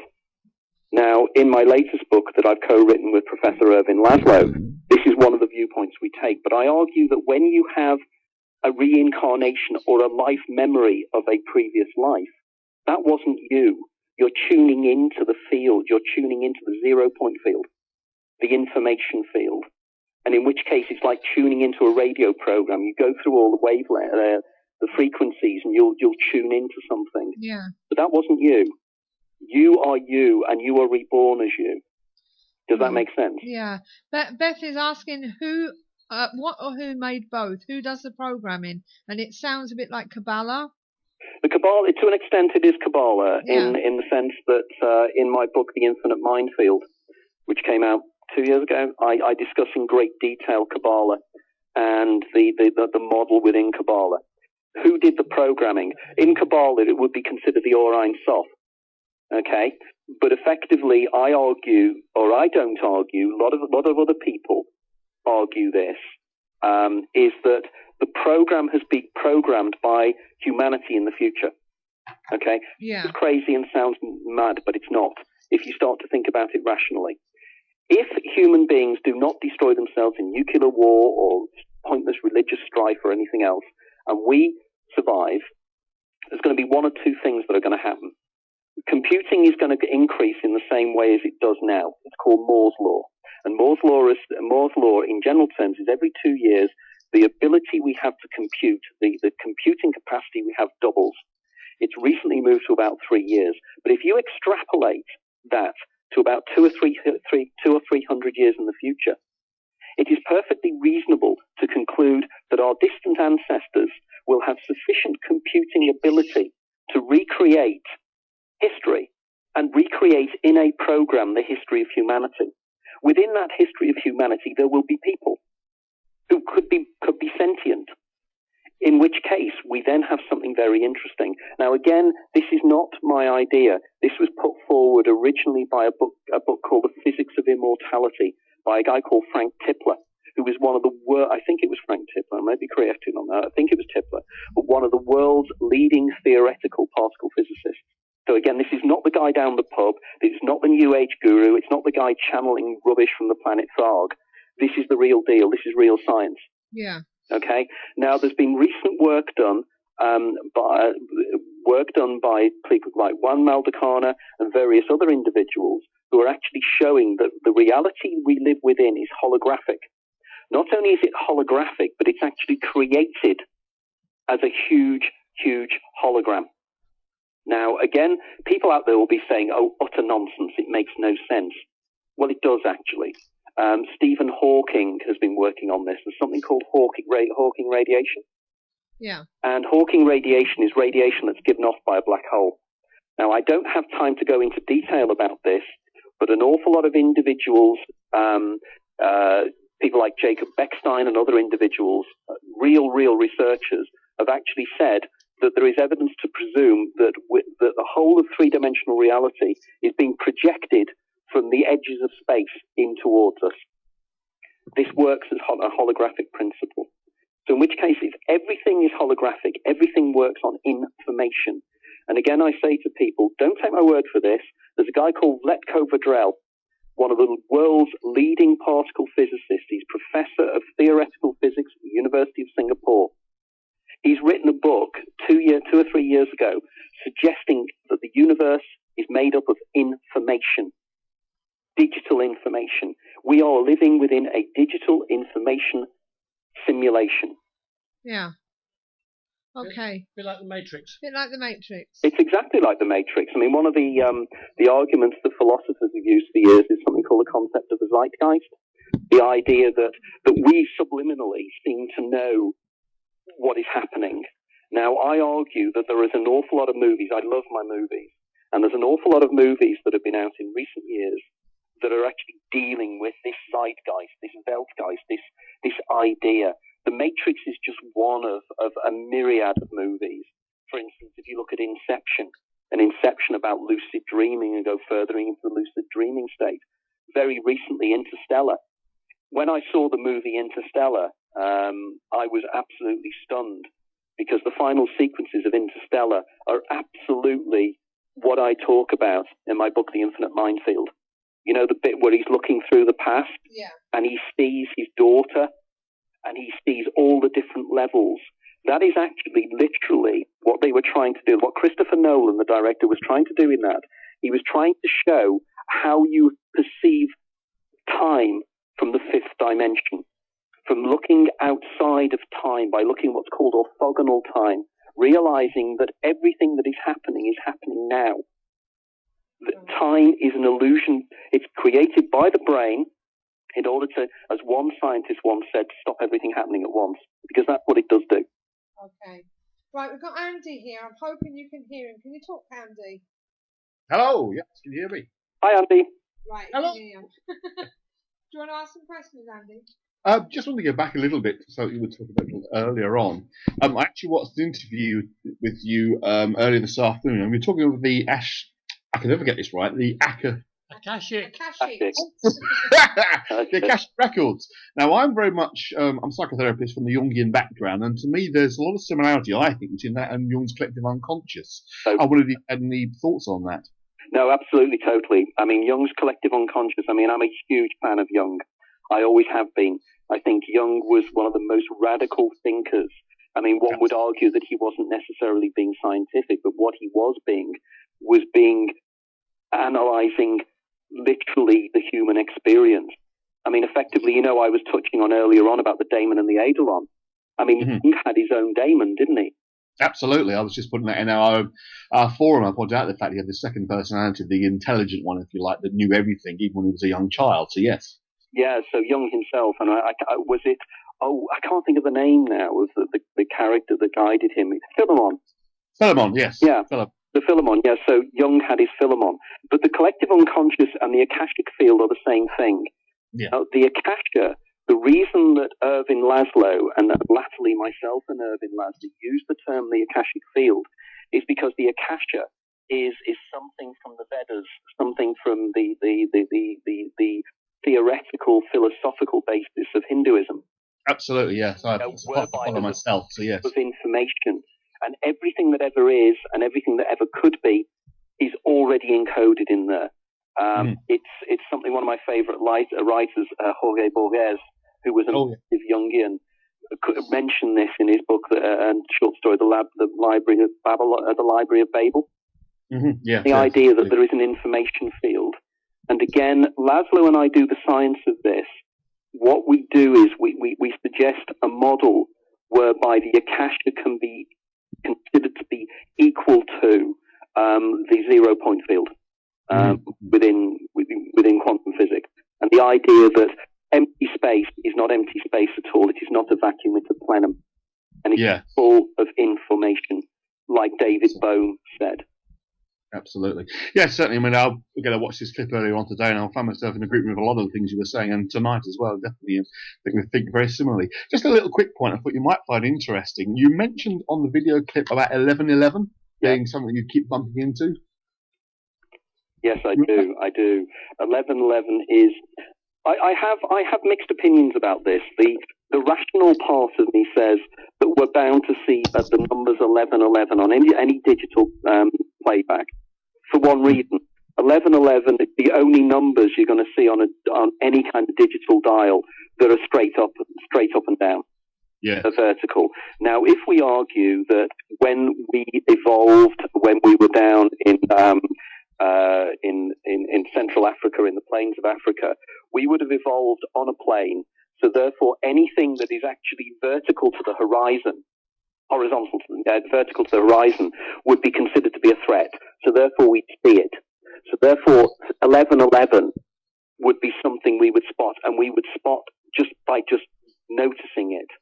You know, it would be subliminal, and it would be a reaction to it. However, my wife pointed out something to me about this, and my wife is extremely rational. But she said, "You've missed the biggest 1111 in your life that you haven't seen, that is nothing to do with digital readouts at all." And it is quite weird. It's the title of my first book, Is There Life After Death, the Dutch edition, because most of my books have been published in many foreign languages. But it's the Dutch edition, and the Dutch edition of Is There Life After Death is called 111111. Mm-hmm. And it means life after life after life in Dutch. Yeah. And I thought, whoa, now that cannot be explained. That's spooky. That is weird, isn't it? I also have my own little experience of 1111. I used to be, back in many, many years ago when I was at school, in a band, and I used to be the singer, and I wrote the lyrics for a song called 1111 AM, and it was something that myself and my friend in the band, it was something about that time. We used to look at our watches and find it was 1111, and so we wrote a song about it. So another little coincidence there. It'd be interesting to know what the lyrics were of that as well, as to whether there was any kind of subliminal Jungian synchronistic messages within that, because of course Jung himself, as you know, was fascinated by synchronicity. And absolutely, as am I, actually, very much. Right, so. You'll know about the work he did with Wolfgang Pauli. Mm-hmm, absolutely. Of this, you know, and again, for the listeners out there who are not aware, Wolfgang Pauli, and I mean, I'm accused of name dropping, by the way. I would argue I'm not name dropping, I'm citing my sources. There's a subtle but important difference. And remember, guys, this isn't scripted. You know, if people think I'm just madly reading from notes here, I'm not. But Wolfgang Pauli was fascinated by synchronicity, and Wolfgang Pauli was Pauli's exclusion principle, which is one of the leading things to do with particle physics from the 1930s. So this guy was a serious physicist, he was a serious mathematician, but even as a serious mathematician, he was intrigued by synchronicities, not coincidences, but significant synchronicities. Did you get that, Andy? Oh, yeah, absolutely, yes. It was a synchronous event whereby the two things appear to occur that are simultaneous or closely linked, but there's no causal link between them. The classic story was Jung talking to one of his clients, where she was talking about having dreamt of an Egyptian beetle, and one then banged into the window of Jung's house at the same time she was talking about it. Absolutely no reason why the two events should occur at the same time, but yet there clearly was some kind of strange linkage going on, or synchronicity as we call it. So yeah. Yeah, it was the scarab beetle, and the way the scarab beetle actually was cracked, it was outside the window trying to get in. That's it, exactly, yeah. He sort of tapped onto hit the glass and sort of sat on the window and was rather surprised to see it sitting there when she was just talking about having dreamt of it. Now, I would argue that synchronicities, I call them synchronicities, by the way, are things that, as many people say, they're a kind of almost the universe, or almost, if we argue the classic Copenhagen interpretation of particle physics, that a statistical wave is collapsed into a point particle by the act of observation, by sentient minds. Effectively, it means that we create our own reality by observing it. We bring it into existence from a statistical probability. Now, if that is the case, it is not at all surprising that coincidences take place. In fact, I'm surprised that synchronicities don't occur more, because they do, and the more you notice them, the more odd they become. Now, others would argue, and again, the dismissers of all this will turn around and say, it's attention bias, it's confirmation bias. These are wonderful terms that scientists use to discredit these things. We're getting back to the epicycle. And these epicycles these days are things like attention bias or confirmation bias. You're looking for the coincidences, so you'll find them. But the thing is, I find with coincidences, is that you're not looking for them. That's what's wonderful about them. You suddenly go, woo! And then you see the coincidence. And then sometimes you'll actually see the joke. Yeah. John used to go about this, didn't he? The cosmic joker.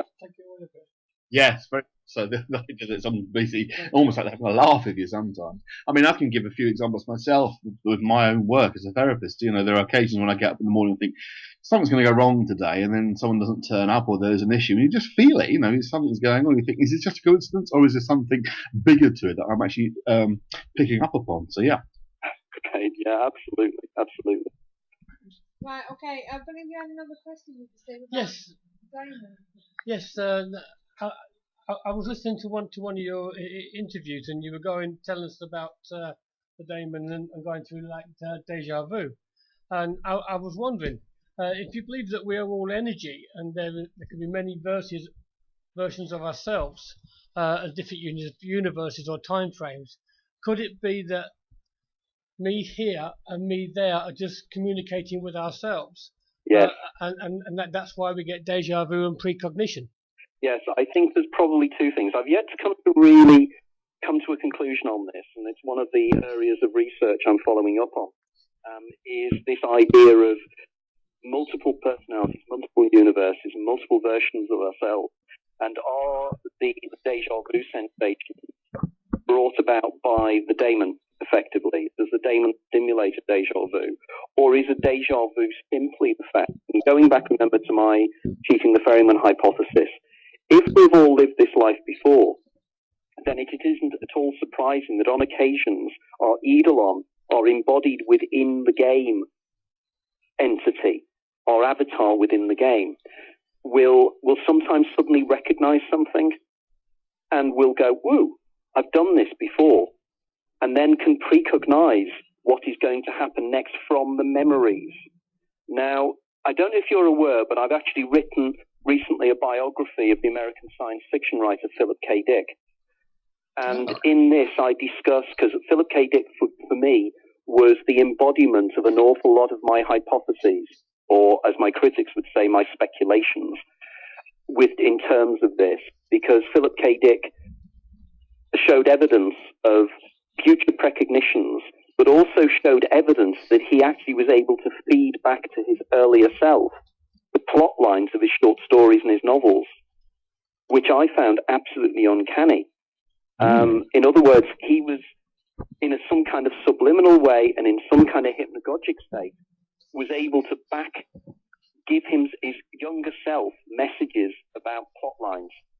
There's two or three examples of this which we don't have time to go into at the moment, but Philip K. Dick himself acknowledged this and found it very, very curious that events that happened in his life in the late 1970s, early 1970s, he then found written in books that he'd written in the early 1960s, even to the names and the circumstances. Now that's curious. This again shows that time is not what we think. And again, Philip K. Dick, in his exegesis, called this orthogonal time. Not original in terms of that. A lot of other people, individuals like J.W. Dunn in his Experiment with Time books, very much discussed exactly the same kind of concept. Time is orthogonal. In other words, time runs from future to present to past in a like a river flowing, as Marcus Aurelius called it. But effectively, there's also time that runs off time, orthogonal time. And again, going back to the movie Interstellar, that's exactly the location that the central character found himself looking into when he was in that kind of time loop at the end. Andy? Yeah? Did you want to say something? No, I'm fine. Absolutely. I was just. I thought you wanted to say something on the end of that. Just the sort of last bit of thought that came to me there was if we must then just be dealing with our own ideas and concepts within ourselves rather than sort of being able to cognize and send back to ourselves real world events around us. It's just our concepts and ideas. Otherwise, I was just put semi-jokingly into our chat room, you could send back the lottery numbers to yourself, and there's no one's done that, and it probably doesn't work. But it must therefore be just what you know of yourself to yourself. And the Philip K. Dick example would be obviously his own ideas, his stories to himself, rather than being sort of anything from external world around him. Yeah. That's an interesting point, that, as to why we don't backfeed information that could make you rich or wealthy or something like that, like lottery winners. There have been examples of people who have dreamed lottery winners. It has happened. There is the famous case of the guy that actually predicted a whole series of horse races that were going to win, and he had a series of dreams whereby the dreams came true, and he actually put bets on things. But look at this another way.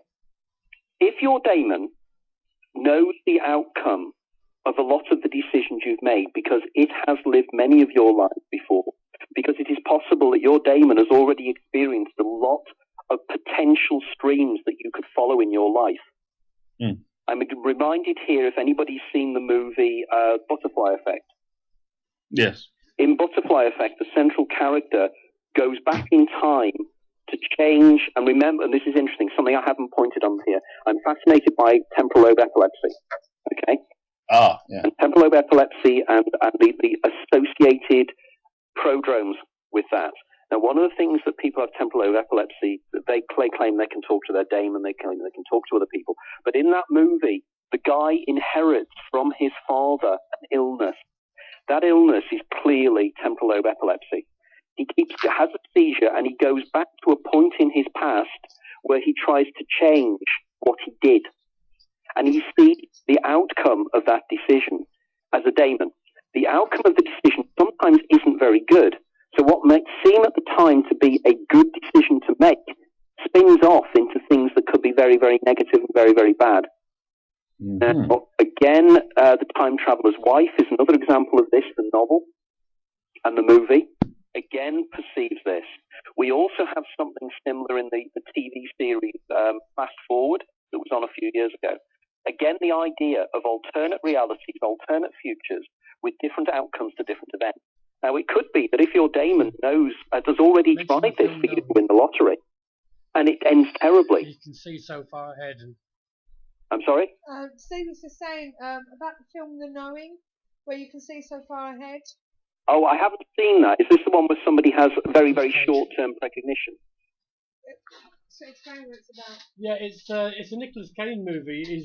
Oh, yeah. Yeah, and initially they think it's only 2 minutes, but you can see a lot way ahead, and he can. In the movie, he kind of splits himself up into lots of different people to check different areas through seeing ahead of himself. Well, we know this theme has been used as well recently in the latest Tom Cruise movie, and I can't think of the title of it. But all these movies are actually, interestingly enough, as an aside, are very much based upon one particular novel written by a Russian philosopher called Peter Ouspensky, called The Life of Ivan Osokin. And Ouspensky was fascinated by the idea that, like myself, that we live off the same life over and over again. And again, Ouspensky's ideas are quite intriguing, because again, he does the science of this. Ouspensky, unlike myself, because he didn't have the ability, because of circumstances he lived within, to know about computing and how the many worlds interpretation would be presented in 1957 by Hugh Everett III. He didn't know about this. So when he was writing, he believed that we lived the same life over and over again. And it's again a play on, of course, the philosophers out there will say this is Friedrich Nietzsche. And of course it is, because Nietzsche had the same in his book, The Gay Science, turned around and said that we live the same life over and over and over again. It's called the eternal recurrence, the eternal return. It has been something that has been known within philosophy and something that's been known within certain religious groups for centuries, millennia. So there's nothing new I'm writing about here. No. You know, I'm very aware of the historical background, the philosophical background to these concepts. But what I'm doing is I'm adapting them and incorporating into them the knowledge that we have now of particle physics, the zero-point field, the Akashic field, the top-down hypothesis of particle physics, the idea of universal simulation. It's only now that we can pull the pieces together and pull the dots together. Yeah, yeah. Now, when it comes to the daemon, how can we guarantee our stay safe will kick in? How can we guarantee what? The stay safe will kick in. Okay, I missed that again. The stay safe. The stay safe. Yeah. We can't, but the very fact I'll turn around to you and I'll turn around, I do this in my talks. Isn't it strange that every single person listening to this, every single person in the studio there is alive? Yeah. You've seen other people die. You have seen circumstances where you might have been close to death, but you've survived it. Because this is your universe. And your universe needs you as a perceiver and as an observer to continue surviving. So therefore, your daemon is very, very active in your life. In this iteration of your life, it has made you survive thus far. Okay, now again, people will turn around and say, what nonsense he's talking. And I'll turn around and I'll say, look up the work of a Swedish-American quantum physicist whose name has just escaped me. How annoying. It will come back to me. But he has something called the quantum suicide thought experiment. Oh, yeah. And he uses and he extrapolates, Max Tegmark, okay? Yeah. He extrapolates from the Schrodinger's cat thought experiment of Erwin Schrödinger. He takes Schrödinger's cat and extrapolates that to a personal point of view that proves that we are all immortal. Yeah. Within our own worldview. Again, this is a top quantum physicist. This is not the New Age nutter down the pub. This is the real deal. And again, if anybody's interested in this, just look it up on Google, Quantum Suicide Experiment, Max Tegmark. Now again, you can prove that this is your universe. You are collapsing the wave function of your universe. This is why you are still here. And indeed, this is why you're listening to me speaking now. Because this is profoundly important, that we are all communicating as entities within our own, what we know as the phaneron, which is something called Peirce, an American philosopher, called your own worldview. And we are interfacing with each other as waves on an ocean. And effectively, we are all here to teach each other the ideas and thoughts and everything else that we have. So again, your daemon is very, very effective. Now, again, in my book, The Daemon, A Guide to Your Extraordinary Secret Self, I cite many, many examples of people who had written to me after my first book from around the world who were saying that, wow, it happened to me. I've had examples of people whose lives have been saved in the most extraordinary circumstances. Local to you, for instance, one guy wrote to me and he was living in South Wirral and he was driving along the Chester High Road and he went along the side road off the Chester High Road, and as he was driving along the road, his arm turned his vehicle into the ditch for no reason whatsoever as a lorry came thundering down the middle of the road in front of him. Now, the cynics and the skeptics can preach till the cows come home. That guy knows that something saved his life. He is absolutely convinced, and he knows empirically from experience that something saved his life. And he's just one of many examples. Right. Now, we've got a question in the chat room from TTGH. Going back to the dreams, he says, what happens to the billions of dreams that don't come true? Because they're dreams. They're just dreams, right? They're just dreams. I mean, effectively, a precognitive dream, as Graham Nichols, my associate in this, says, he calls it the Cyrillian effect. A precognitive dream has a totally different feel to it. Yes, absolutely. The dream you remember. The other dreams you don't remember, but there's something very tangible, very physically real. He calls it the Cyrillian effect because when he has out-of-the-body experiences that are precognitive, there's a tinge to the air around him, which is a kind of a blue tinge, and he knows from that that this is likely to be precognitive. Okay. Andy? Yes, just agreeing that the nature of those kind of dreams, I've had one or two myself over the years. One of the strangest one was I actually dreamt the end of a book I was reading, a novel. I actually dreamt how the end, and it ended the way I dreamt it. And there was no indication in the book at the time that was how it was going to finish. But it has a strange clarity to it, a real... I mean, you feel as if when you're dreaming, you feel as if the dream's real anyway, but there's always strange things happening. But this felt so real, as if it was actually happening to me. So yes, I can concur with that those kinds of dreams are very rare, but there is a certain level of reality within them that you just cannot ignore. They feel so real. I mean, that has interesting significance because you're probably aware of the research of Dean Radin and Dick Bierman. Oh, absolutely, yeah. Okay, and Bierman and Radin, for the listeners, did a series of experiments where they flashed photographs in front of people. Now, they actually had sensors on person's skin. Now, effectively, if you're stressed or worried, the electrolysis of the skin, the skin reacts. And they found that people would react a split second before a photo. They would see pictures of kittens and snowfields and things, and then there'd be something awful. And people would anticipate their skin would react to this. But there's more to this because there's been a series of experiments done in recent years by a guy called Dylan Haynes, who is a researcher in Germany. And Dylan Haynes has been working on anticipation, the fact that the brain actually anticipates and does things before we've even made a decision to do so. Yeah, again, absolutely. People may remember the Horizon TV program a few years ago featured the work of Dylan Haynes. And you actually had a professor of mathematics, Marcus de Satoy, on the program. And de Satoy was actually shown experiments that shows that we lag behind reality by up to 6 seconds.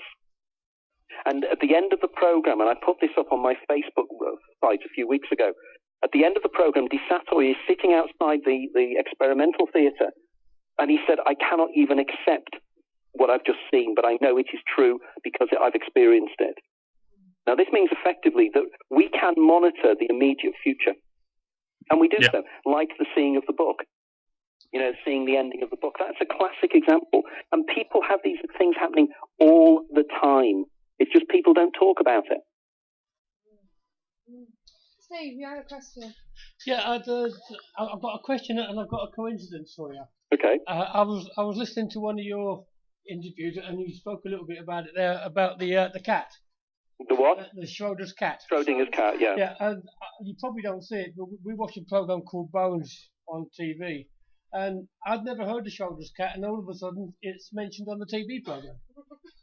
Now, of course, the cynics of us, the skeptics around us, would turn around and say, well, that's confirmation bias or attention bias. In other words,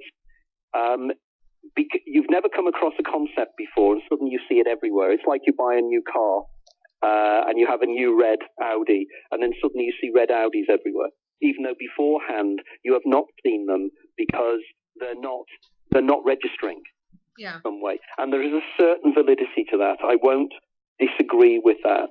There is validity there. But effectively, it's when you have significant coincidences, when you have 2 or 3 occasions where the same thing starts coming up. That's when it starts getting significant. But it is strange. I agree. Yeah, okay. One more question? One more question, yeah. Okay. Yeah. Okay. Yeah, I was wondering, you mentioned about the daemon going through your life just before the end. So like a flashback kind of thing. Could this be the reason why some people see long dead relatives shortly before they die? I do indeed. It's the actual phenomenon. Funnily enough, in my latest book, The Infinite Mind, I have a whole section of these experiences of dead relatives at the point of death and things. It's actually called Peake-Darien experiences. And I think it was Myers, or it could have been, I was one of the founders of the Society for Psychical Research, came up with the Peake-Darien experiences. And it's going back to, I think, a poem by Keats, I think. But effectively, these things are quite intriguing. And I think what happens is when we're in certain stress states or whatever, we seem to be able to communicate more effectively with and I hate the term, the other side. I hate to use that term. Yeah. But effectively, we can communicate more with the orthogonal time, with the 0 point field, or whatever we'd like to call it. Because if time is an illusion, which very much in my book, The Labyrinth of Time, I tried to put across, people die in time, don't they? In other words, you watch somebody die, and they die. But in their time, they don't die, because at the moment they die, they fall out of time. So in your universe, they have died. But in their universe, they're still alive. They're still conscious. They're still living their life over and over again. Now, there can be circumstances, I believe, where there can be cross-correspondences, to use a very, very emotive term from a very, very famous series of research that was actually done at the turn of the 19th to 20th century, cross-correspondences, that there seems to be sometimes a kind of mirror area, an overlap, a liminal area where you can communicate. And I believe this is in the hypnagogic state. This is that state when you're semi-asleep, semi-awake. And I think in the hypnagogic state, we can seem to attune into a deeper level. And I think, and it's something I haven't talked about thus far, I think this is something to do with the release of dimethyltryptamine in the pineal gland of the brain. Yeah. And again, I do the science of this. And I think it's dimethyltryptamine that actually opens up the doors of perception and allows us to perceive the realities behind the realities. Right, okay. We got an Arthur Frayne on the chat room, and he says what worries him is the weapon potential. The weapon potential? I'm not sure what he means by that, unless he means the brain as a weapon. But he hasn't come in anything else apart from that. Anyway, going on to déjà vu now, if that's okay. Yep. Does this lessen the older we get, and why? Yes, it does. The research is very, very strong on this. The empirical research, the academic research is quite profound, and it's one of the great mysteries of, I think, I should remember the name of the people who did the research, the initial research. But the research shows as we get older, the incidence of déjà vu sensations, or actually technically not déjà vu at all, but déjà vu already lived. Déjà vu is already seen. Yeah. Déjà vu is already lived. Tend to decrease. Now, the reason I think this is quite a simple one. Yeah. If you are remember the analogy I was using before about Lara Croft running down the corridor? Yeah. As you get older, and you get more life experiences and more demonic circumstances where the daemon saves you, there will be a point where you've got the furthest point you got in your life last time during the game. Is this making sense? Mm-hmm. So in other words, say last time round you survived until you were 45 and then you were killed in a car crash. If your daemon saved you in that car crash by making you not go out that night to go into the car crash, it means that both you and your daemon are in part of the game that neither of you have experienced before. And if neither of you have experienced it before, you won't remember it. And if you won't remember it, there'll be no déjà vu sensation. Right. And that literally makes complete and utter sense to me. Yeah. And I think my hypothesis explains that totally. Mm-hmm. If that makes sense. Yeah. Yeah. Okay. See? Yeah, I was wondering what's the difference between déjà vu and déjà vu? Okay. Déjà vu is already seen. Déjà vu tends to be a recognition of something you see in your visual field. So in other words, you see something and you go, oh, I've seen that before. Whereas déjà vu is more that overall sensation that I have lived this before. I have been in this place with these people at this time before. And this is one of the reasons I argue to people when people turn around and say that déjà vu is evidence of reincarnation. And I say self-evidently it isn't. And the reason I say it is, say you're in, I cite an example, Nathaniel Hawthorne was at an old English house called Stanton Harcourt, and he had this amazing sensation that he'd been in that place, that house before. And he thought that this was proof that in a previous life, he'd been a person that lived in that house. My counter-argument is that Nathaniel Hawthorne was standing in that room, remembering that room as it looked then, because Stanton Harcourt in medieval times would have looked completely different. He was remembering the room as he was seeing it in 1870 or whatever, and he was standing there as him in his clothes with people around him wearing the clothes of that time. Yeah. So to me, to say that it's evidence of reincarnation is nonsense. It's evidence of the fact that you, as you, have been there before, subtly but importantly different. And again, a vindication of the cheating the ferryman hypothesis. Okay. Andy, anything else you want to add? No, actually, I'm quite happy with what I'm hearing, to be honest with you. I don't have any... The thing on déjà vu, I'd just like to add something. Yeah, go on. That one of the major explanations of déjà vu is called the Efron hypothesis, which was put forward by a guy called Robert Efron in 1961. And if you read any book on psychology or on perception theory, this is the hypothesis they put forward to say this has been explained. It's called the visual pathways hypothesis. And in basic terms, it means that your non-dominant hemisphere has processed the visual information a split second before your dominant hemisphere has. Then the information crosses the corpus callosum and is presented to your everyday consciousness. You get this kind of echo. Yeah. Okay?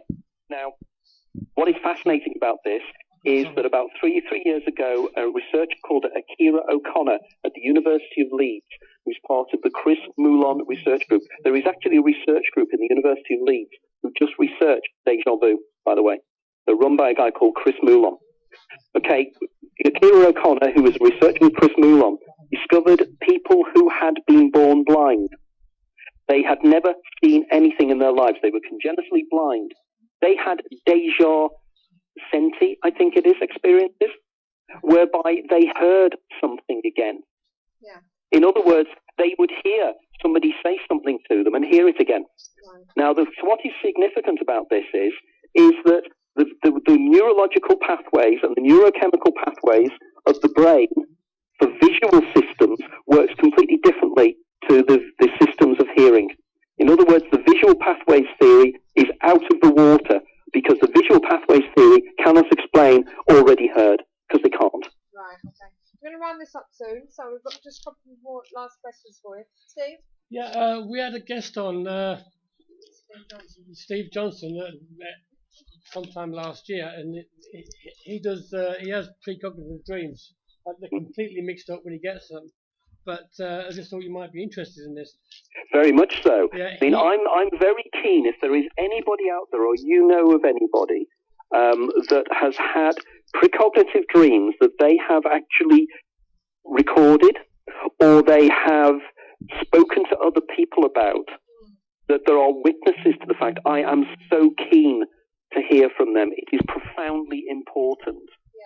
Because the only way we are ever going to prove that precognition is an absolute reality is to give irrefutable evidence to that fact. Okay. Of course, for the Chris Frenches of this world, they will still actually throw out the law of large numbers. But effectively, for the man in the street, that will be proof. You know, I don't know how many times people are supposed to have precognitive experiences where they're explained away. Instead of actually science is looking at the facts and evaluating the facts, not trying to come up with alternate theories as to why these things occur. So if anybody out there has had a precognition, please contact me on Facebook. Just look me up on Facebook, Anthony Peake. I am there. I will respond. I am desperately looking for proof. Yeah, you will find still Steve Johnson on Facebook. But one of the guys in the chat room, Ghost Rider, actually remembered this. He said that he predicted that something would happen in Glasgow in December, and as we know, we had that dust cart. Yeah, with the helicopter crash. Yes. Yeah. Right. Yeah, we had the dust cart thing recently, didn't we? When that man in the dust cart. Oh, that one. Yeah. Oh, right. Yeah. Yeah. He didn't actually know what it would be, but he knew something was going to happen in Glasgow in December. When we spoke to him at the time, he was still trying to work out all the signals he was getting. This was before it took place? Yeah. Yes. Wow. Yeah. Do you know Steve Mera? Yes, I do know Steve. Yeah, Steve and I were up, funnily enough, in Stirling. Yeah, he's connected with him. Oh, right. I will contact Steve because it's all part of your magazine, isn't it? Yes. Well, his magazine. His magazine, yeah. Yeah. Oh, no. Yeah, he recommends us, bless him. He did the Stirling Paranormal Festival. Yeah. Great guy. Great guy. Okay. So basically, we've had a good introduction to you, Anthony. It's been a brilliant show. Was there anything else you wanted to ask Andy? No, at the moment I don't think so. I think that it would be interesting to do it again at some time. As I said to you earlier on, an hour is never long enough, neither is 3 hours. We've only scratched the surface. Yes, and as I say, hopefully Skype will work better next time. No, it won't. Believe me, this is the archon. I put something up on Facebook about it. Yeah. It literally happens every single time. It's a running joke, whether it is an interview from Australia, whether it's an interview from America, wherever it is, Skype will go down. Right. So goes down. We call it the archon. It's a semi-joke. Yeah. But As I say, it happens too often. it's been brilliant having you on. Thank you for taking your time to talk to us. No, thank you for giving me the time. I hope I haven't ranted on too much. No, you've been fine. We'd love to talk more, actually. But Okay. but as I say, we would like to have you on again to sort of, you know. All Steve's dreams are documented. Apparently, all Steve Johnson's dreams are documented, and Steve Well, Miller knows about them as well. Okay, well, send me a link. Maybe put something up, either Steve or yourself or somebody, put something up on my Facebook wall about this. Okay, then, no Because problem. I'm sure we'll get some interesting reaction from there as well. Okay. And just for your listeners, I'm on Facebook. AnthonyPeake.com is my website. CheatingTheFerryman.com is my forum as well. So please put your experiences up there. The only way we're going to change this paradigm is by actually making it change. And the only way we're going to do that is by evidence and scientific proof. Okay, well, thanks again, Anthony. It's No, been thanks. brilliant. It's been delightful. Thank you. Bye-bye. Bye. Bye. Bye. Well, There you go, Mr. that Anthony was, Peake. that was one hell of an interview, considering I was walking around the studio or the room. Are you all right there, Andy? Yeah, I'm fine, absolutely. There was a couple of questions I wanted to ask, but I think we'd have Sorry taken about. too long. I did And- say about it, but you know. Yeah, so- that's all right. Yeah, you asked me, then Leon answered for me. so Yeah, I that's fine. know. Sorry about that. But That's right. We want to get into this discussion about the Beth and I were talking about.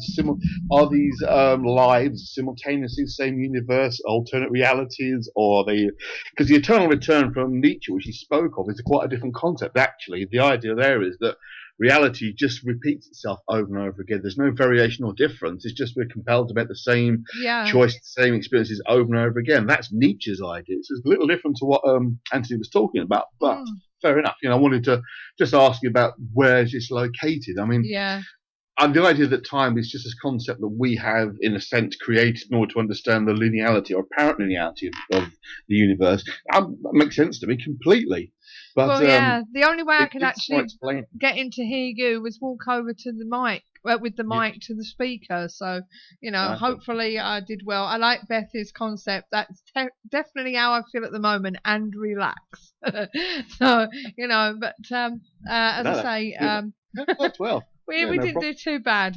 As I say, it's not been too bad at all. I hope we enjoyed that interview. And as I said, we'll get Anthony back on again and talk more about this, because there's so much more in depth with this conversation. So we'll get him back in the near future and discuss more about this. And we've just had an introduction, really, haven't we, Steve?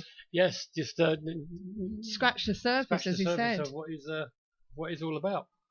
Yeah. So you know. And like I said, it was a lot to take in, you know, and we tried to cover a little bit of everything, you know, déjà vu and the daemon and all this, that, and the other, and you know, it's I get lost a bit in the science and stuff, but yeah, but Andy's up on that, so it makes it okay. yeah, So some of the things he was talking about regarding our cognitive awareness, the fact that we can react, basically saying we can react momentarily before an event. He was talking about the experiments that Dean Ravlin did with the images and our sensory reaction to images milliseconds prior to seeing them. If anyone's seen a film, What the Bleep Do We Know, I would advise getting hold of and having a look at that, because that's one of the areas the film covers. In fact, the full 5-hour version interviews Dean Ravlin extensively. Yeah, he never made it on the cinematic version, which is a real shame. But a friend, a colleague of mine, Terence Watts, has taken those concepts to a new level and basically made it a form of therapy based around that concept of changing your thought pattern the moment it occurs to you. And it's been very effective because it's brain reworking, and it's actually rather good. But it's based on the ideas of a guy called Benjamin Libet, who did similar kinds of experiments back in the 60s and 50s with how we responded slightly too quickly for what we'd normally understand as a reaction response to things. Our response was faster than it should have been, essentially, showing the brain's activity is incredibly fast, and we are kind of living microseconds in the future, in that we have, let's say, a very, very short period of time, but we are slightly ahead of ourselves. I think Anthony mentioned 6 seconds, which to me, I think he might have misquoted that. I think it's something like 60th of a second or something like that. It's very, very short. But there is a sense that we're almost, what's the word I'm looking for? We're almost predicting our own actions, if you like. We're already aware of our reactions before we have the reactions, and we follow it accordingly. But it's too fast for us to alter it, but we have an awareness of it before we react. So yeah, that was particularly interesting, I thought. Yeah. As I say, it was very interesting, and what, not only that, what he spoke about, even though it sounded a bit sciencey, it sounded feasible. It really did sound feasible, and that he's gone into all this research. He's taken the time, which is what gets me with these people. They take the time to do the research. Yeah, it's good. It's good.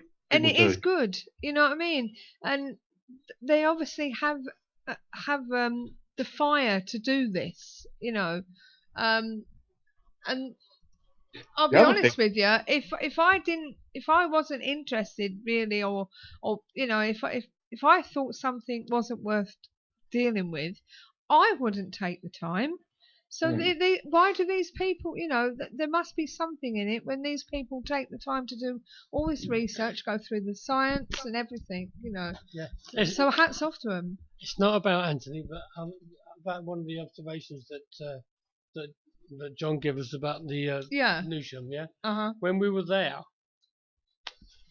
we had a couple of people from another group with us, and me and Chris actually saw a young child through one of the windows when we were out in the yard. Oh, right. Okay. You can't see that bit from the road, but no, from where we was, because that just took it off topic. Didn't it just? I just remembered, didn't I? I just remembered, so I thought that went off topic there, didn't it, Andy? Well, I did say it wasn't about Anthony. Oh, right. You did say that. It's true. You did say that. The other thing I thought was good was the fact he was always happy to credit others. Yes. The research he'd actually checked out Yes. and say, hey, "It's not mine. I've done this." Which I think is good. Precisely. Yeah, it's nice when people admit that they're working with other people's stuff rather than simply saying it's their own material. Yeah. And in fact, they're not exactly copy and pasting and saying it's me. Exactly. Yeah. I agree there. I do agree there. It's they're not plagiarising is the word, isn't it? Yes, that's the one you're looking for. If you're borrowing other people's ideas and be honest about it. And it was good that, again, so he shows he's not just sort of pulling theories and ideas out the air and sort of ad hoc. He was backing up with real research, which is always the important point, Yeah, but like TG says on here, the thing that worries him is he tends to pick and choose what he picked out and what he didn't. It's true, but you can be overwhelmed with research data. I mean, there is always going to be opposing positions with any idea or argument. It's how well they stand up. I mean, this is going off topic completely, but I will give you a good example of that. When I talked about the JFK thing a few months ago, if you selectively choose pieces of evidence, you can prove all sorts of different theories. You have to take on board all the evidence that comes to light. And if there's a weight of evidence suggesting a certain thing, then you have to accept that certain thing must be the case, even if it's uncomfortable to deal with that idea being the case. But if the weight of evidence that you've managed to gather, rather than simply saying, this is my hypothesis, I will look for proof of my hypothesis, if you go out and look at the evidence you gather and try and build a theory from the evidence, which is what I think Anthony does, then that's much better. Because that's not the reductionist empiricist approach, which is what he was talking about at the beginning, where you do have a small number of events, you then build a theory based on that small amount of information, and you go out and try and prove your theory. That's reductionist empiricism, which is what modern science does. And that's the problem it has, because it then has to discount things that don't fit that paradigm, and they'll ignore it. So in a sense, he's doing the opposite of what you're saying there. But I take your point that you can always do that with information. If you pick certain bits and pieces, you can prove anything. But if you go out and look for the evidence and build your theories on the evidence you're seeing, then I think that's better. Yeah. Yeah, I mean, what I thought was good there, whether we end up agreeing with him or not, he was telling us where he was getting it from, so we could go and check it out ourselves. Yeah. And make up our own mind. Well, there. Yeah, this is it. So, as I say, it's at the end of the day, it's making our own mind up, isn't it? I don't think TDGH is impressed, but fair enough. Everyone's entitled to. No, I mean, there were a couple of points I could have jumped on, wanted to say something about, but I thought, no, we're going down complex alleyways if I do that. There are, I don't give everything he said. There was a couple of points that he mentioned in an interview I saw this afternoon that to me didn't make sense. It just didn't work for me. But, you know, not everything's going to be agreed on 100% completely. So, but yeah, I mean, great to hear someone who's doing proper research and is making it clear what they're doing. So.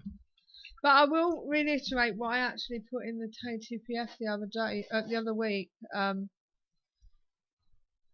We need more people to research, and I mentioned this briefly last week, but we do need more people to research, because these people are taking this research, they're doing what they're doing, and if they die off, then the research is gone, isn't it?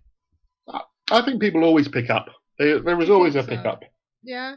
Of anything that's actually worthwhile researching. Somebody else will come along. I mean, okay, sometimes you might think the research that's replaced the original one isn't as good, or it goes in a different direction. I mean, I mentioned the Benjamin Libet stuff earlier. That's becoming quite a big thing now. As I say, Anthony was talking about a similar idea that Dean Radcliffe's also experimenting on. Now, Libet's research was sort of left sitting quiet for a number of years before people like Dean Radcliffe picked up on it and started to take it further. So sometimes it just does sit there, and someone comes along and says, hang on, this kind of fits into what I've been thinking about, or this is a direction to take things in. You can turn it into sort of real deep science, as Dean Radcliffe's doing, or you can turn it into practical purposes, which is what my colleague Terence Watts has done, creating a therapy based around the concept of ultra-fast thinking. So I think people do pick up on stuff, and they will move it forward themselves. Sometimes it might lay dormant for years or decades maybe, but then someone comes up and thinks, oh, that's interesting. We'll have to explore that again. Yeah. Okay. Right, we're going to do the adverts, and then we'll get on with the rest of the show then, okay?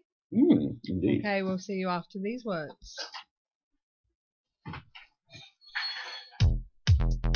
The Paranormal Intelligence Gathering Services Ghost Store is a one-stop shop for all of your ghost hunting gadgetry needs. Run by ghost hunters for ghost hunters, the shop is filled with all of the latest in investigation equipment, shipped in from all around the world, from high-quality digital dictaphones to EMF pumps, infrared illuminators to laser grid pens, CCTV equipment to data loggers. All of our equipment has already been imported, so you can buy it safe in the knowledge that there will be no hidden costs. And with our postage promise, you'll never pay more than the actual postage price. So visit www.the-pigs.co.uk/ghost store. Yeah, that's the words from our pigs down there in East Sussex, telling us a bit about what's going on with their ghost store. Don't forget, if you want some gadgets, they do come quite quickly, and they're quite good as well. We have had quite a few of them in the past. Right, now what we want to do is get rid of the events. Just a quick. What's that? When Arthur was mentioning about the weapons thing earlier, he's just put a link up. It's operational neuroscience in the intelligence community. He's put up there. Maybe you could put that up later on when you do the thing, so people know what he was talking about. Yeah, that'd be fine. I'll add that into the thing. Right, okay, we're going to get the paranormal events under the way, and then we'll be back with Andy and his conspiracy news. You're listening to the KTPF Community Talk Show with Steve and Suzanne Taggart, covering the supernatural, the paranormal, and other strange phenomena to keep the paranormal friendly. Fed up of wading through the activities and events that other advertisers include? Find just what you're looking for at paranormaleventsforyou.com, your one-stop paranormal directory. Yeah, and first up, Tony Stockwell's still doing his tour around the UK. You can find out more if you check his website. Just Google Tony Stockwell. On the 27th of February, the SS Nomadic Ghost Hunt with NIPRA in Belfast. On the 28th of February, Into the Shadows Paranormal UK are doing a taster session on Pendle Hill. And on the 28th of February, also Trident Paranormal are at Chamber Manor in North Devon. Every Friday there's a mediumship night at Earth Angels in Lunsey Road, Basildon, and Derek Akora kicks off his Psychic Ether tour in Manchester on the 6th of March at the Middleton Arena. Then he's off to the Town Hall in Alloa on the 13th of March. And if you're into Earth conferences, there's a Mysterious Earth conference that starts on the 7th and finishes on the 8th of March. It's at Grimsarg Village Hall, Grimsarg in Preston. And for more details, you can visit Megalithic Tours. So for more information on these and other events, visit paranormaleventsforyou.com. Paranormaleventsforyou.com also offers banner advertising for only £10 per year. See our website for more details. Paranormaleventsforyou.com, your one-stop paranormal directory. Yeah, that's the events coming up in the next couple of weeks from our sister website. You can find out more there. As I say, we've had a lovely conversation with Anthony Peake, and who, as I said, will be back on the show in the near future. Don't know. I hope we haven't. Hold on. What's this? Nothing there. I just heard something.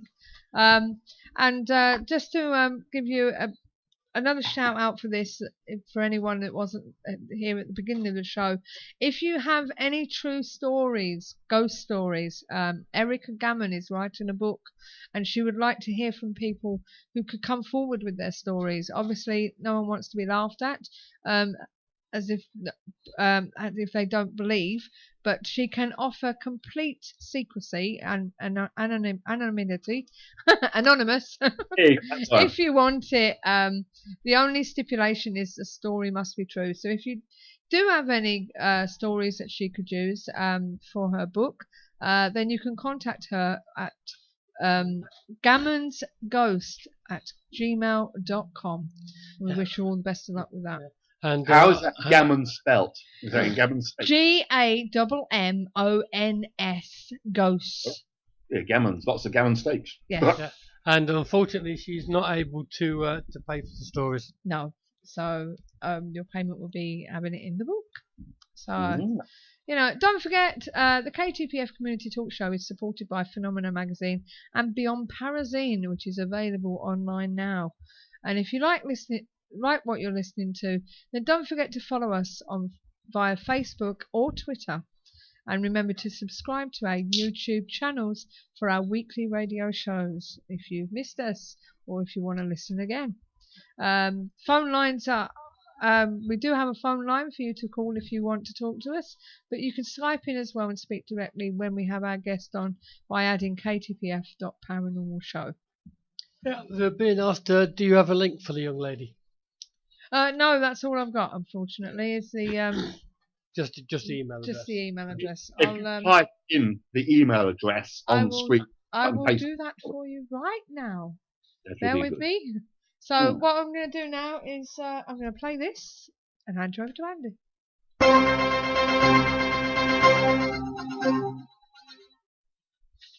Hello everybody, it's me again with my exciting stories of strangeness and non-ghostliness are going on around the world with conspiracies and all the like.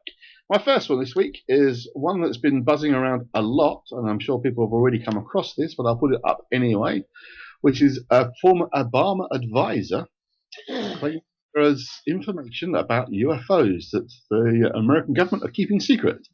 Ongoing senior Obama advisor John Podesta, I think, reflected on his latest White House stint Friday, listing his favourite moments and biggest regrets from the past year, chief among them depriving the American people of the truth about UFOs.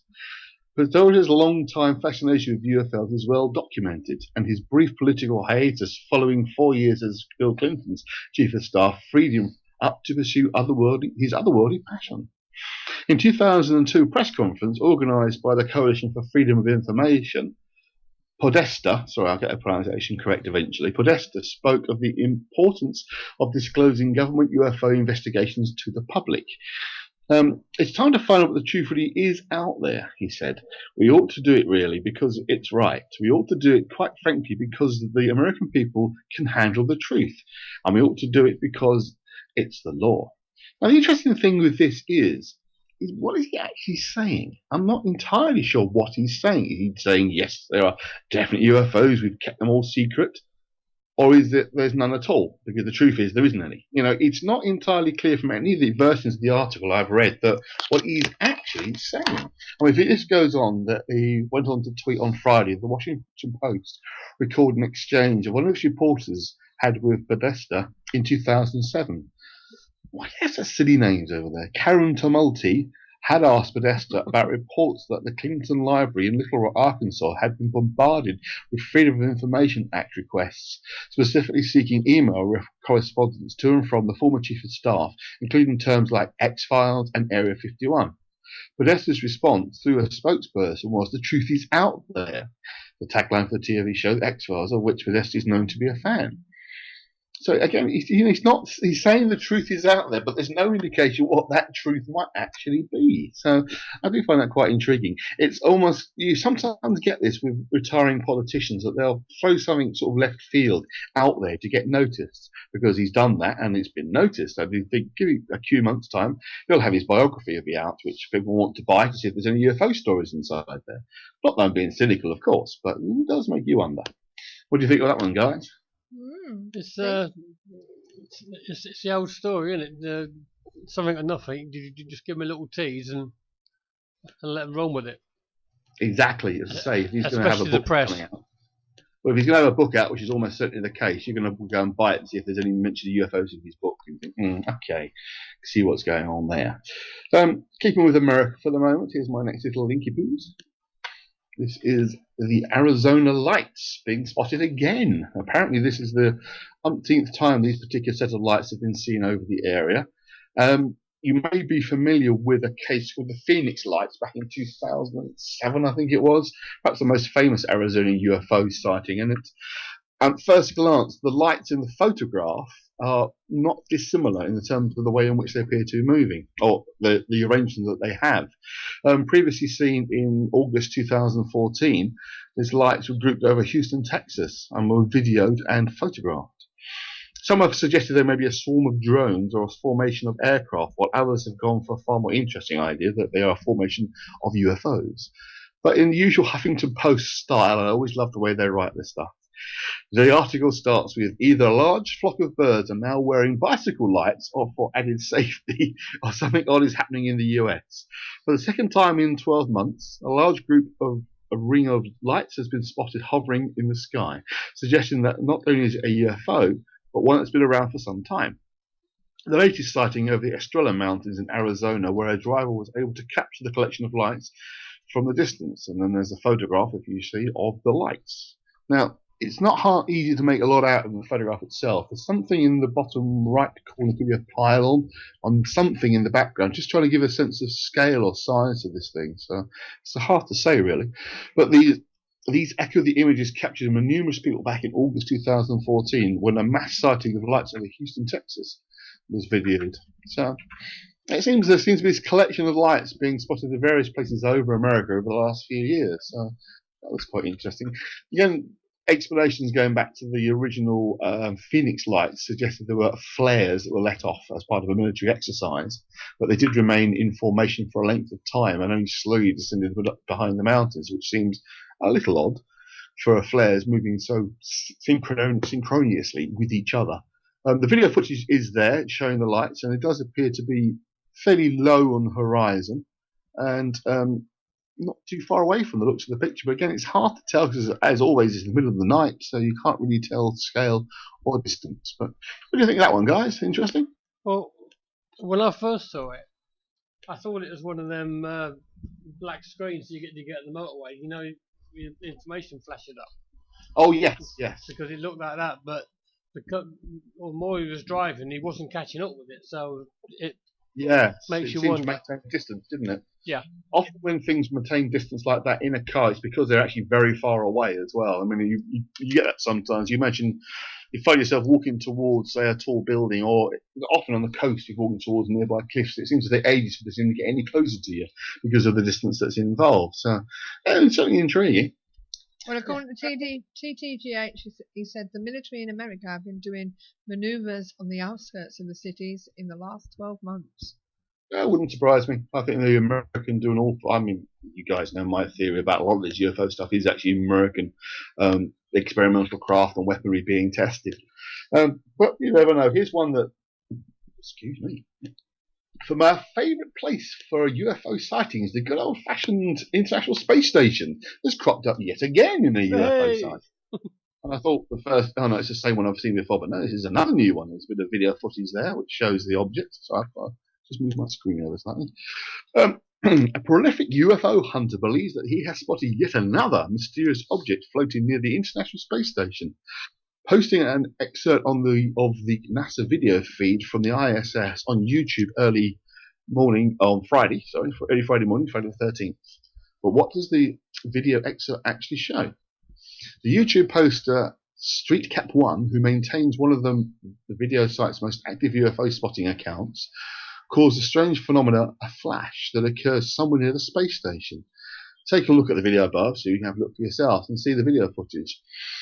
Oh, the image below, which shows a photograph of this little light anomaly somewhat in the distance away from it. Now, I mean, to be honest with you, it could be absolutely anything. I mean, if you watch the clip, there is definitely a flash of something, but exactly what it might be is really down to one to determine for themselves, really. His explanation that it's a light, I don't know, a UFO, I should say. I mean, I don't know, could be, maybe. The latest UFO flash is just one more of what has been recently been a long series of UFO sightings taken from the NASA ISS live feed. Either something very strange is going on about 275 miles above our planet's surface, or our UFO watchers have highly active imaginations and are simply concocting the most far-fetched explanations possible for otherwise routine occurrences. Now, I mean, that's going a bit far again. It could just be a star flash. Say again? Could just be stars flashing. Well, I mean, we see it from down here all the time, don't we? Stars don't tend to flash. I mean, planets can have an appearance of kind of flickering because of the atmospherics, but I mean, we don't know what they are. It could be there are craft out there that are visiting and have good knowns about. You know, just simply dismiss it out of hand in the way this is doing, I find it a little bit irritating because we don't know what they are. You can't simply say, oh, it's just a thing. There is a thing, but what is the thing? I mean, the amount of footage, just quoting this again, from ISS means that something with some imperfections will always going to turn up somewhere in a week's worth of video. But if you look hard enough, you'll find bright objects in the background, just as if you would find the light of any other dark area. And it's kind of just dismissive. It's not really saying, well, you know, this is something that perhaps needs a further investigation. We are seeing this phenomenon. There's something going on. It's like, oh no, don't worry about it. It's nothing. Don't worry, it's not important. It's something a little irritating, the dismissive attitude. With guys. Yeah, I mean, yeah, Viscount's saying the same. Individual interpretation, certainly you can interpret a number of different ways. It's just it's the out-of-hand dismissal I find irritating. There's no reason to bother exploring what it might actually be. Moving away from the UFOs in terms of alien spacecraft for a moment to something I spotted earlier in the week, and someone else pointed it out to me as well. It's a rather interesting little article. It's more of a speculative article rather than news, but it's a theory that I have heard before about, when it appears on my screen, very slow for some reason, but yeah. Could huge alien air monsters live inside the clouds above the Earth? Ever seen a really weird shaped cloud? Like one that looks like the devil or some kind of space monster? What if it was a monster? UFO sites such as UFO International Project suggest that some UFO sightings are just really weird clouds. Might in fact be soaring vast alien monsters which fly around hundreds of miles above the Earth. Maniacs, lovely, YouTube are way ahead of them, of course, with videos such as the unsettling glimpse of the world of pure madness below. a bit of CGI footage below to have a look at, but that's it. The blog post, which makes you feel as if you're accidentally ingested a vast amount of LSD, the UFO International Project suggests that the creatures may even fall to Earth and form star jellyfish, on which there shows a photograph of some very tiny piece of jellyfish stuck on someone's finger. It's worth having a look at the video footage. It's a little odd. The site says so-called atmospheric monsters may have been with humanity for a very long time, in fact centuries. Descriptions range from vapors to cloud-like beings to air whales and air krakens to translucent floating jellyfish that dip in and out of the clouds with no visible means of aerodynamic propulsion. Nigel Watson, author of the UFO Investigation Manual, says the idea that ET-type sky creatures exist in our skies was put forward by Charles Fort of Fortean Times, who was a great collector of mysteries in the early part of the 20th century. And his book Lo, L-O, exclamation mark, he notes, unknown luminous things or beings have often been seen sometimes close to the earth and sometimes high in the sky. It may be that some of them were living things that occasionally came out from somewhere else. Arthur Conan Doyle's creator, Arthur Conan Doyle, the creator of Sherlock Holmes, even penned a story in 1913 called The Horror from the Heights that imagines semi-solid sky creatures gobbling up aviators. I do apologise. When the hero of the story goes up to get evidence of the existence, he never comes back, but remains all that remains is a blood-stained notebook. I can't talk today. Blood-stained notebook with the words 43,000 feet. I shall never again see the earth. They're beneath me. 3 of them. God help me. Oh, it's dreadful. Time to die. So there you go. Well, the interesting thing is... Getting very dramatic there, Andy. I should be doing audiobooks soon. Keep your eyes out. The interesting thing is, I'm a friend and I'm quite a fan of a writer called Andy Collins, who's written along similar lines that there could be kind of semi-solid intelligences, kind of energy lights that kind of exist in the upper atmosphere, that they are, to all intents and purposes, to our visual eye, they're lights, but that they have intelligent activity linked to them. Somehow they are in some way intelligent, which, as odd as it might sound, would explain some of the more stranger phenomena that we witness, rather than having the idea that simply are UFOs from other planets or other realities, that they are actually with us all the time. They're just not incredibly visible, that they're well hidden in our 600 or so mile wide atmosphere, which is a big space. Okay, you're always going to have the obvious problem was how do they keep airborne, and how do they stop themselves falling to the ground, because anything sort of a feasible size is going to get pulled back down to the earth, because obviously birds are quite small. They can stay airborne, but they always have to come back to earth eventually. But if they are energy beings, if you like, they're not physical beings, then they have no mass to be pulled down to the earth, or such an insufficient effect of Earth's gravity, because there is light is affected by gravity, obviously, but it's far too weak to bring something down to the earth. So, well, you know, it's possible. I mean, the story is written from a rather sceptical angle, shall we say, but it's not impossible. So, anyway, another one which John Ghostwriter nicely pointed out to me, so I think I shall. Yeah, before you carry on there, I think a lot of the time when we see things up in the clouds, and especially at night, is because, and a lot of people don't realise it, is that you have lightning above the clouds, which doesn't actually penetrate for us to see down here. So you're getting a lot of light anomalies and stuff like that in the sky, and it's actually a natural phenomenon. I mean, there are all sorts of powerful updrafts as well, air that's pushing upwards away from the Earth that would give buoyancy to some things. It's quite possible it can happen. I remember there was this is a classic case a number of years ago of someone actually fell out of a commercial aircraft. The door broke open. It's a Swiss Air, I think. And they actually fell about 20,000 feet, but they kept bouncing into air buoyancies and they ended up just breaking a couple of ribs and a leg when they actually landed. They actually survived because they were slowed down by the uplift of the air that was coming off of the mountains over Switzerland. So it is possible that things can stay airborne for a length of time. But say, if you go back to this idea that maybe these are non-physical energies that have somehow intelligence, then who knows? But here's the Hawking story, going back to, also obviously Anthony Peake mentioned Hawking a little while ago. Now, Hawking's a great bloke, but I do wonder if he's possibly got a bit tongue-in-cheek with this particular story, or he's seen far too many alien invasion films himself. Cambridge scientist Stephen Hawking warns that attempting to contact aliens could invite disaster. No. Professor Stephen Hawking has warned that trying to make contact with aliens by calling out to the cosmos could invite disaster. It comes as a scientist leading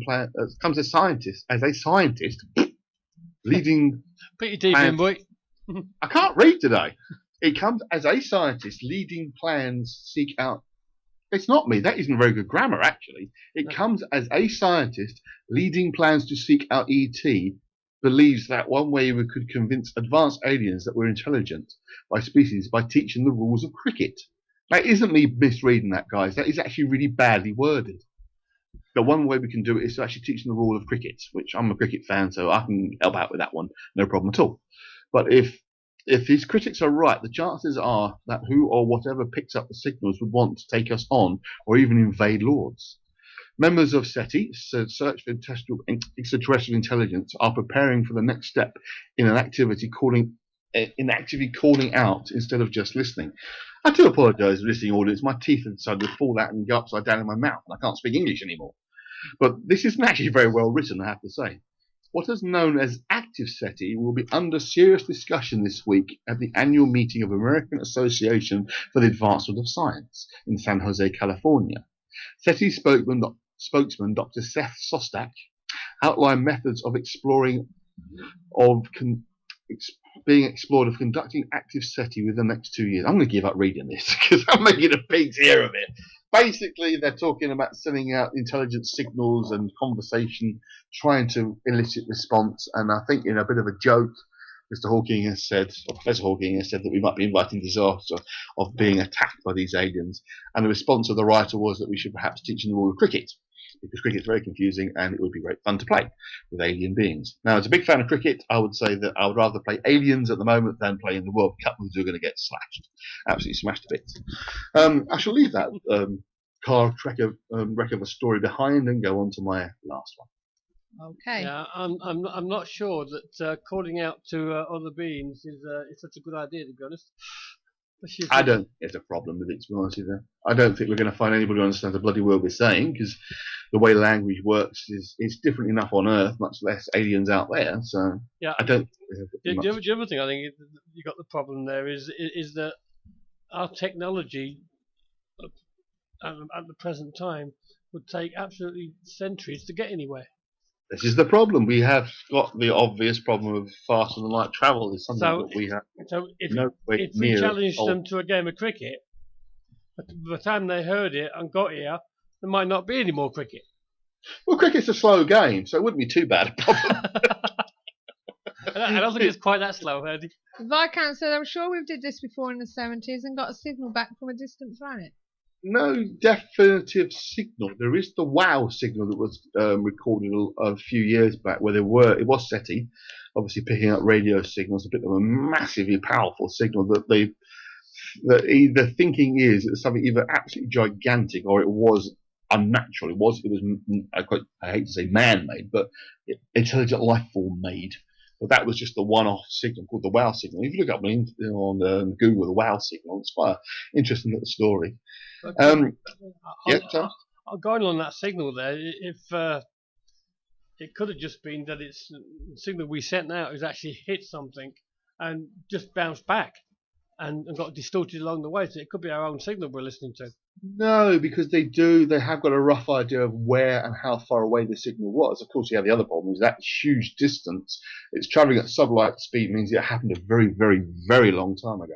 One of the problems we're going to have, and this is something that I find odd that they even try to do this, because we are going to be transmitting at the speed of light at the fastest that we're capable of doing, speed of light, it's going to take things years to get anywhere. So, I mean, even if we got a signal from the nearest next sun to us is 4.6 light years away. So it takes 4.6 years for anything to come from the nearest star to us. And that's just the nearest one. So, we can send out these signals now, but the chances of us hearing and receiving anything back in our lifetimes is pretty remote, unless someone's figured out how to go faster than the speed of light, which remains the problem at the moment. So we simply don't have. Yes, Barker, that's the one, the WOW signal. We don't have even the beginnings of an idea of how on earth we could do that. Faster than light travel. It's just we just don't have the possibility or anything approaching the possibility of achieving that at the moment. But as far as we know, you can go along the lines, well, there's no harm in trying. There's no harm in trying to send the signal out. But even by SETI's own admission, they are woefully under-equipped and underfunded, undermanned to cover space. I think the quote is like less than 4% of the sky has been mapped in the entire time the SETI's been running. So, yes. Yeah, TGH said, what if we send it on DVD format and they've only got Betamax? This is the problem. We don't hear it. If you could take that at a serious level, then, our means and method of communications, how the hell do we know that they vibrate sound, vibrate the air at various frequencies of vibration in order to generate noise, which is how we speak? Or, how we vibrate air particles in terms of speakers, or how we, change the frequency of light patterns. Yeah. How do we know that's the method of communication they're going to use? No, it's like being in, I don't know, 200 years' time and sending a signal on Morse. Yes. It's like they're hearing something, but they haven't got a clue what it is. Well, absolutely, yes. That would be entirely the problem that they'd be faced with. Again, you could think of it the same kind of way. You could transmit an ordinary TV signal 200 years back in time. What the hell are they going to receive it? They're not even going to be aware of it. I mean, they might hear. They've got no means of hearing even more. They've got no means of receiving the signal. So they could be sending signals to us all the time, but in methods and means that we have absolutely no way of decoding or understanding. So, absolutely. Well, here's my last little story, my little weekly adventure into the world of crazy UFO videos on YouTube. Okay. And finally, you finally 100% proof. Now, this one I find is intriguing. Have a look at the video footage. It's only 23 seconds long. It appears to show something in the sky with bright flashing lights that sort of turns and then flashes a bit more. Not sure what to make of this one. I'm wondering what the dark bit around it is. It seems to be a weird shape to be in the sky. Well, this is what I thought was intriguing about it. Whether we were looking at a CGI work, or is it a drone, or is it a balloon? It does seem to flash as if it's indicating something, different colours. Then it appears to very definitely turn in the sky quite clearly and show another side, and the light flashes again.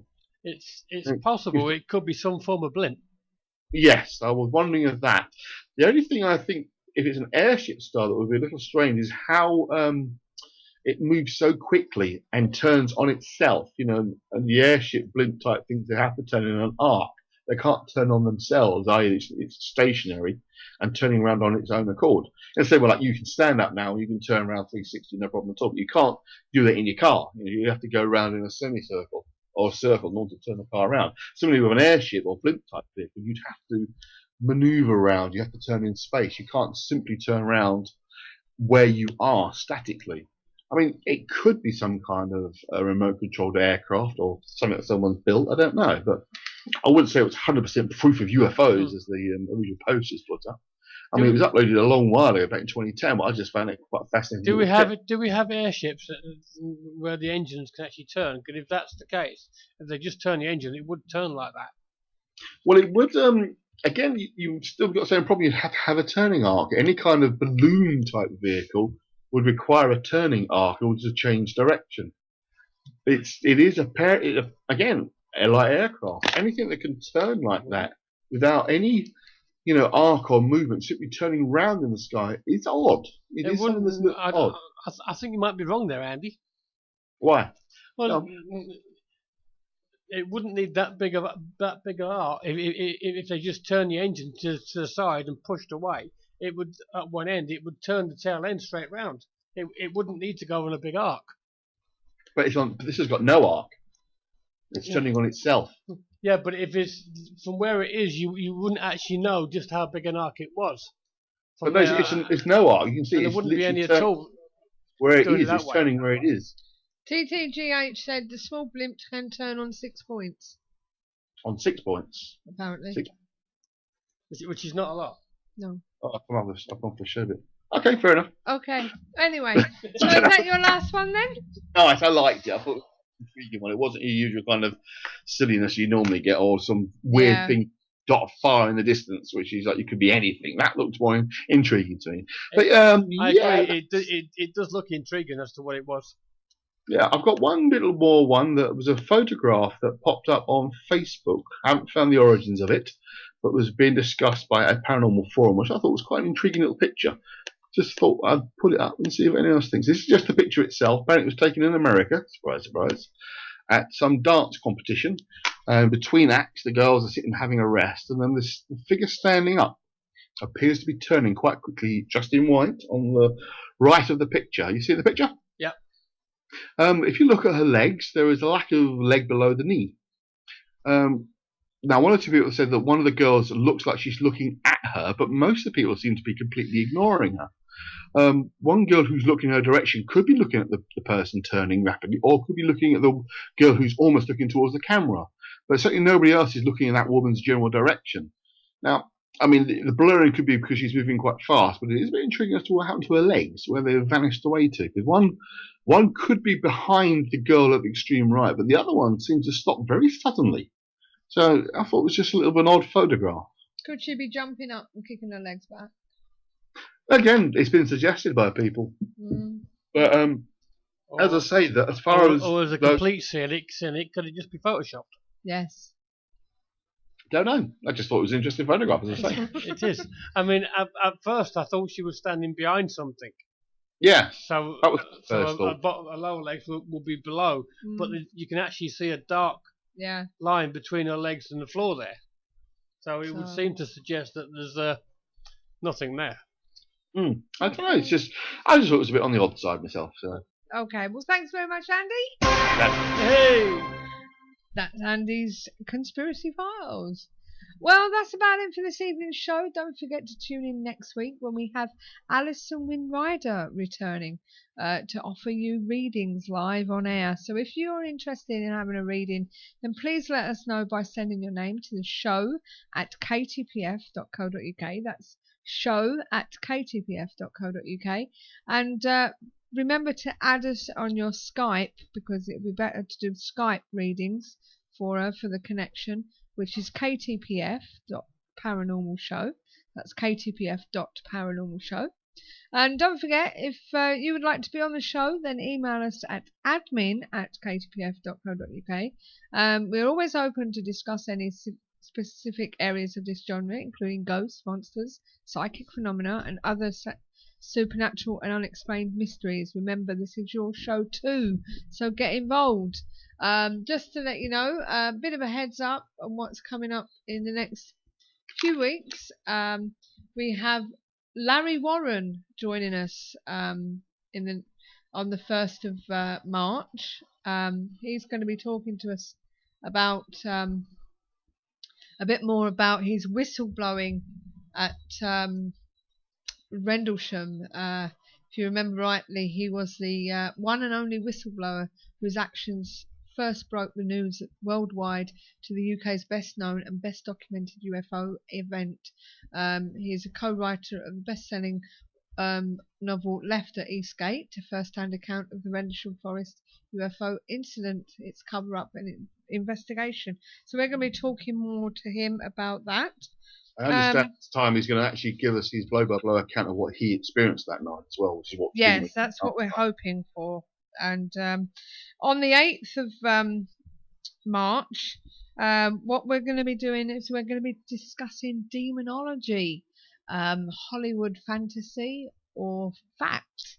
What, isn't it, Andy? Absolutely. Me again, talking about these things. Yes. One of the reasons behind this was there's been such a proliferation at the moment of these kinds of films around. There's a few big box office ones, but there's been lots of low budgety kind of ones being made where CGI is so cheap these days. But you go into, I mean, I noticed in Asda, of all places, the videos there, they have this whole section dedicated to horror, and most of them were about demonic possessions and evil spirits in houses and that sort of thing. And it's got so far away from the original concept of what a demon is. Now, interestingly, it ties into tonight's show, because the word demon, as I typed earlier on, comes from the term daemon, which is what Anthony was talking about, which is this kind of knowledgeable spirit, this knowledge and energy of positiveness that can help and guide, not scare the life out of you and eat your brain.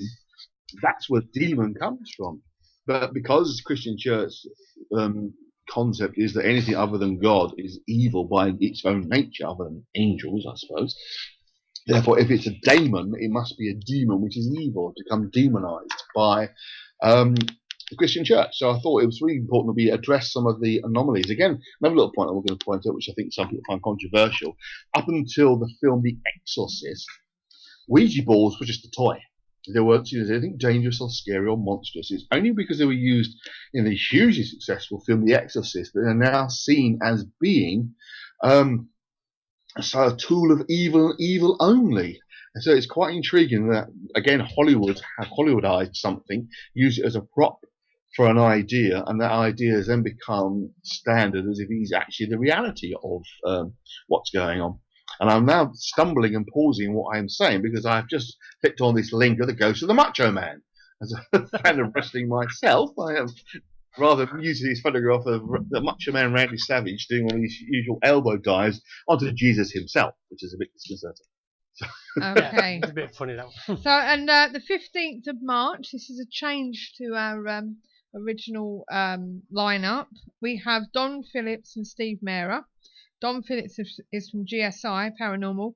Him and Steve Mehra have teamed up to do Project Phenomena, which we'll find out more when he's on the show. Then the following week on the 27th, Did We Go to the Moon? Discussing that. And then on the 29th, we have Paul Kimball doing his paranormal attractions, finding out what actually interacts with everything else. So we're going to talk more about that. But don't forget, next week, we need you to come forward and have a reading with Alison Winrider. Make it worth her while coming on the show and do it via Skype, okay? Because then she can get a better connection. She'll be talking to us from Alicante in Spain. So come forward and, have a reading. I'm sure she'll be willing to do that for you. Now we hope... Go on, Andy. Viscount just said, no, we didn't go to the moon. Well, Viscount, it's me again with this show, so we'll discuss it. Come on board. Ring in, Skype in, and we'll talk about it. Okay. So we hope you've enjoyed tonight's show, and we look forward to having your company again next Sunday at 8 p.m. on www.ktpf.co.uk. Thank you for listening to the KTPF Community Talk Show, supported by Phenomena Magazine and Beyond Parazine, and sponsored by Cregenhurst Castle, South Wales, one of the most haunted castles in Wales. For more information on ghostly and ghostly events, including Fright Nights, all-night investigations and hen parties, visit www.mosthauntedcastle.com. So basically, thank you very much for listening. Thank you, Andy, for your input. Well, that's all right. So, and we'll see you again next week. Absolutely. Okay, so until next time, it's good night from me. And it's good night from her. And it's good night from him. And all that's left to say is, remember to keep the paranormal friendly. Keep it friendly, guys. See you next week. Good night and God bless. Bye-bye. This is where it's at. To see in the night, to measure the spike, to see how cold it's been. I buy my kit so I won't forget the ghosties that I have seen.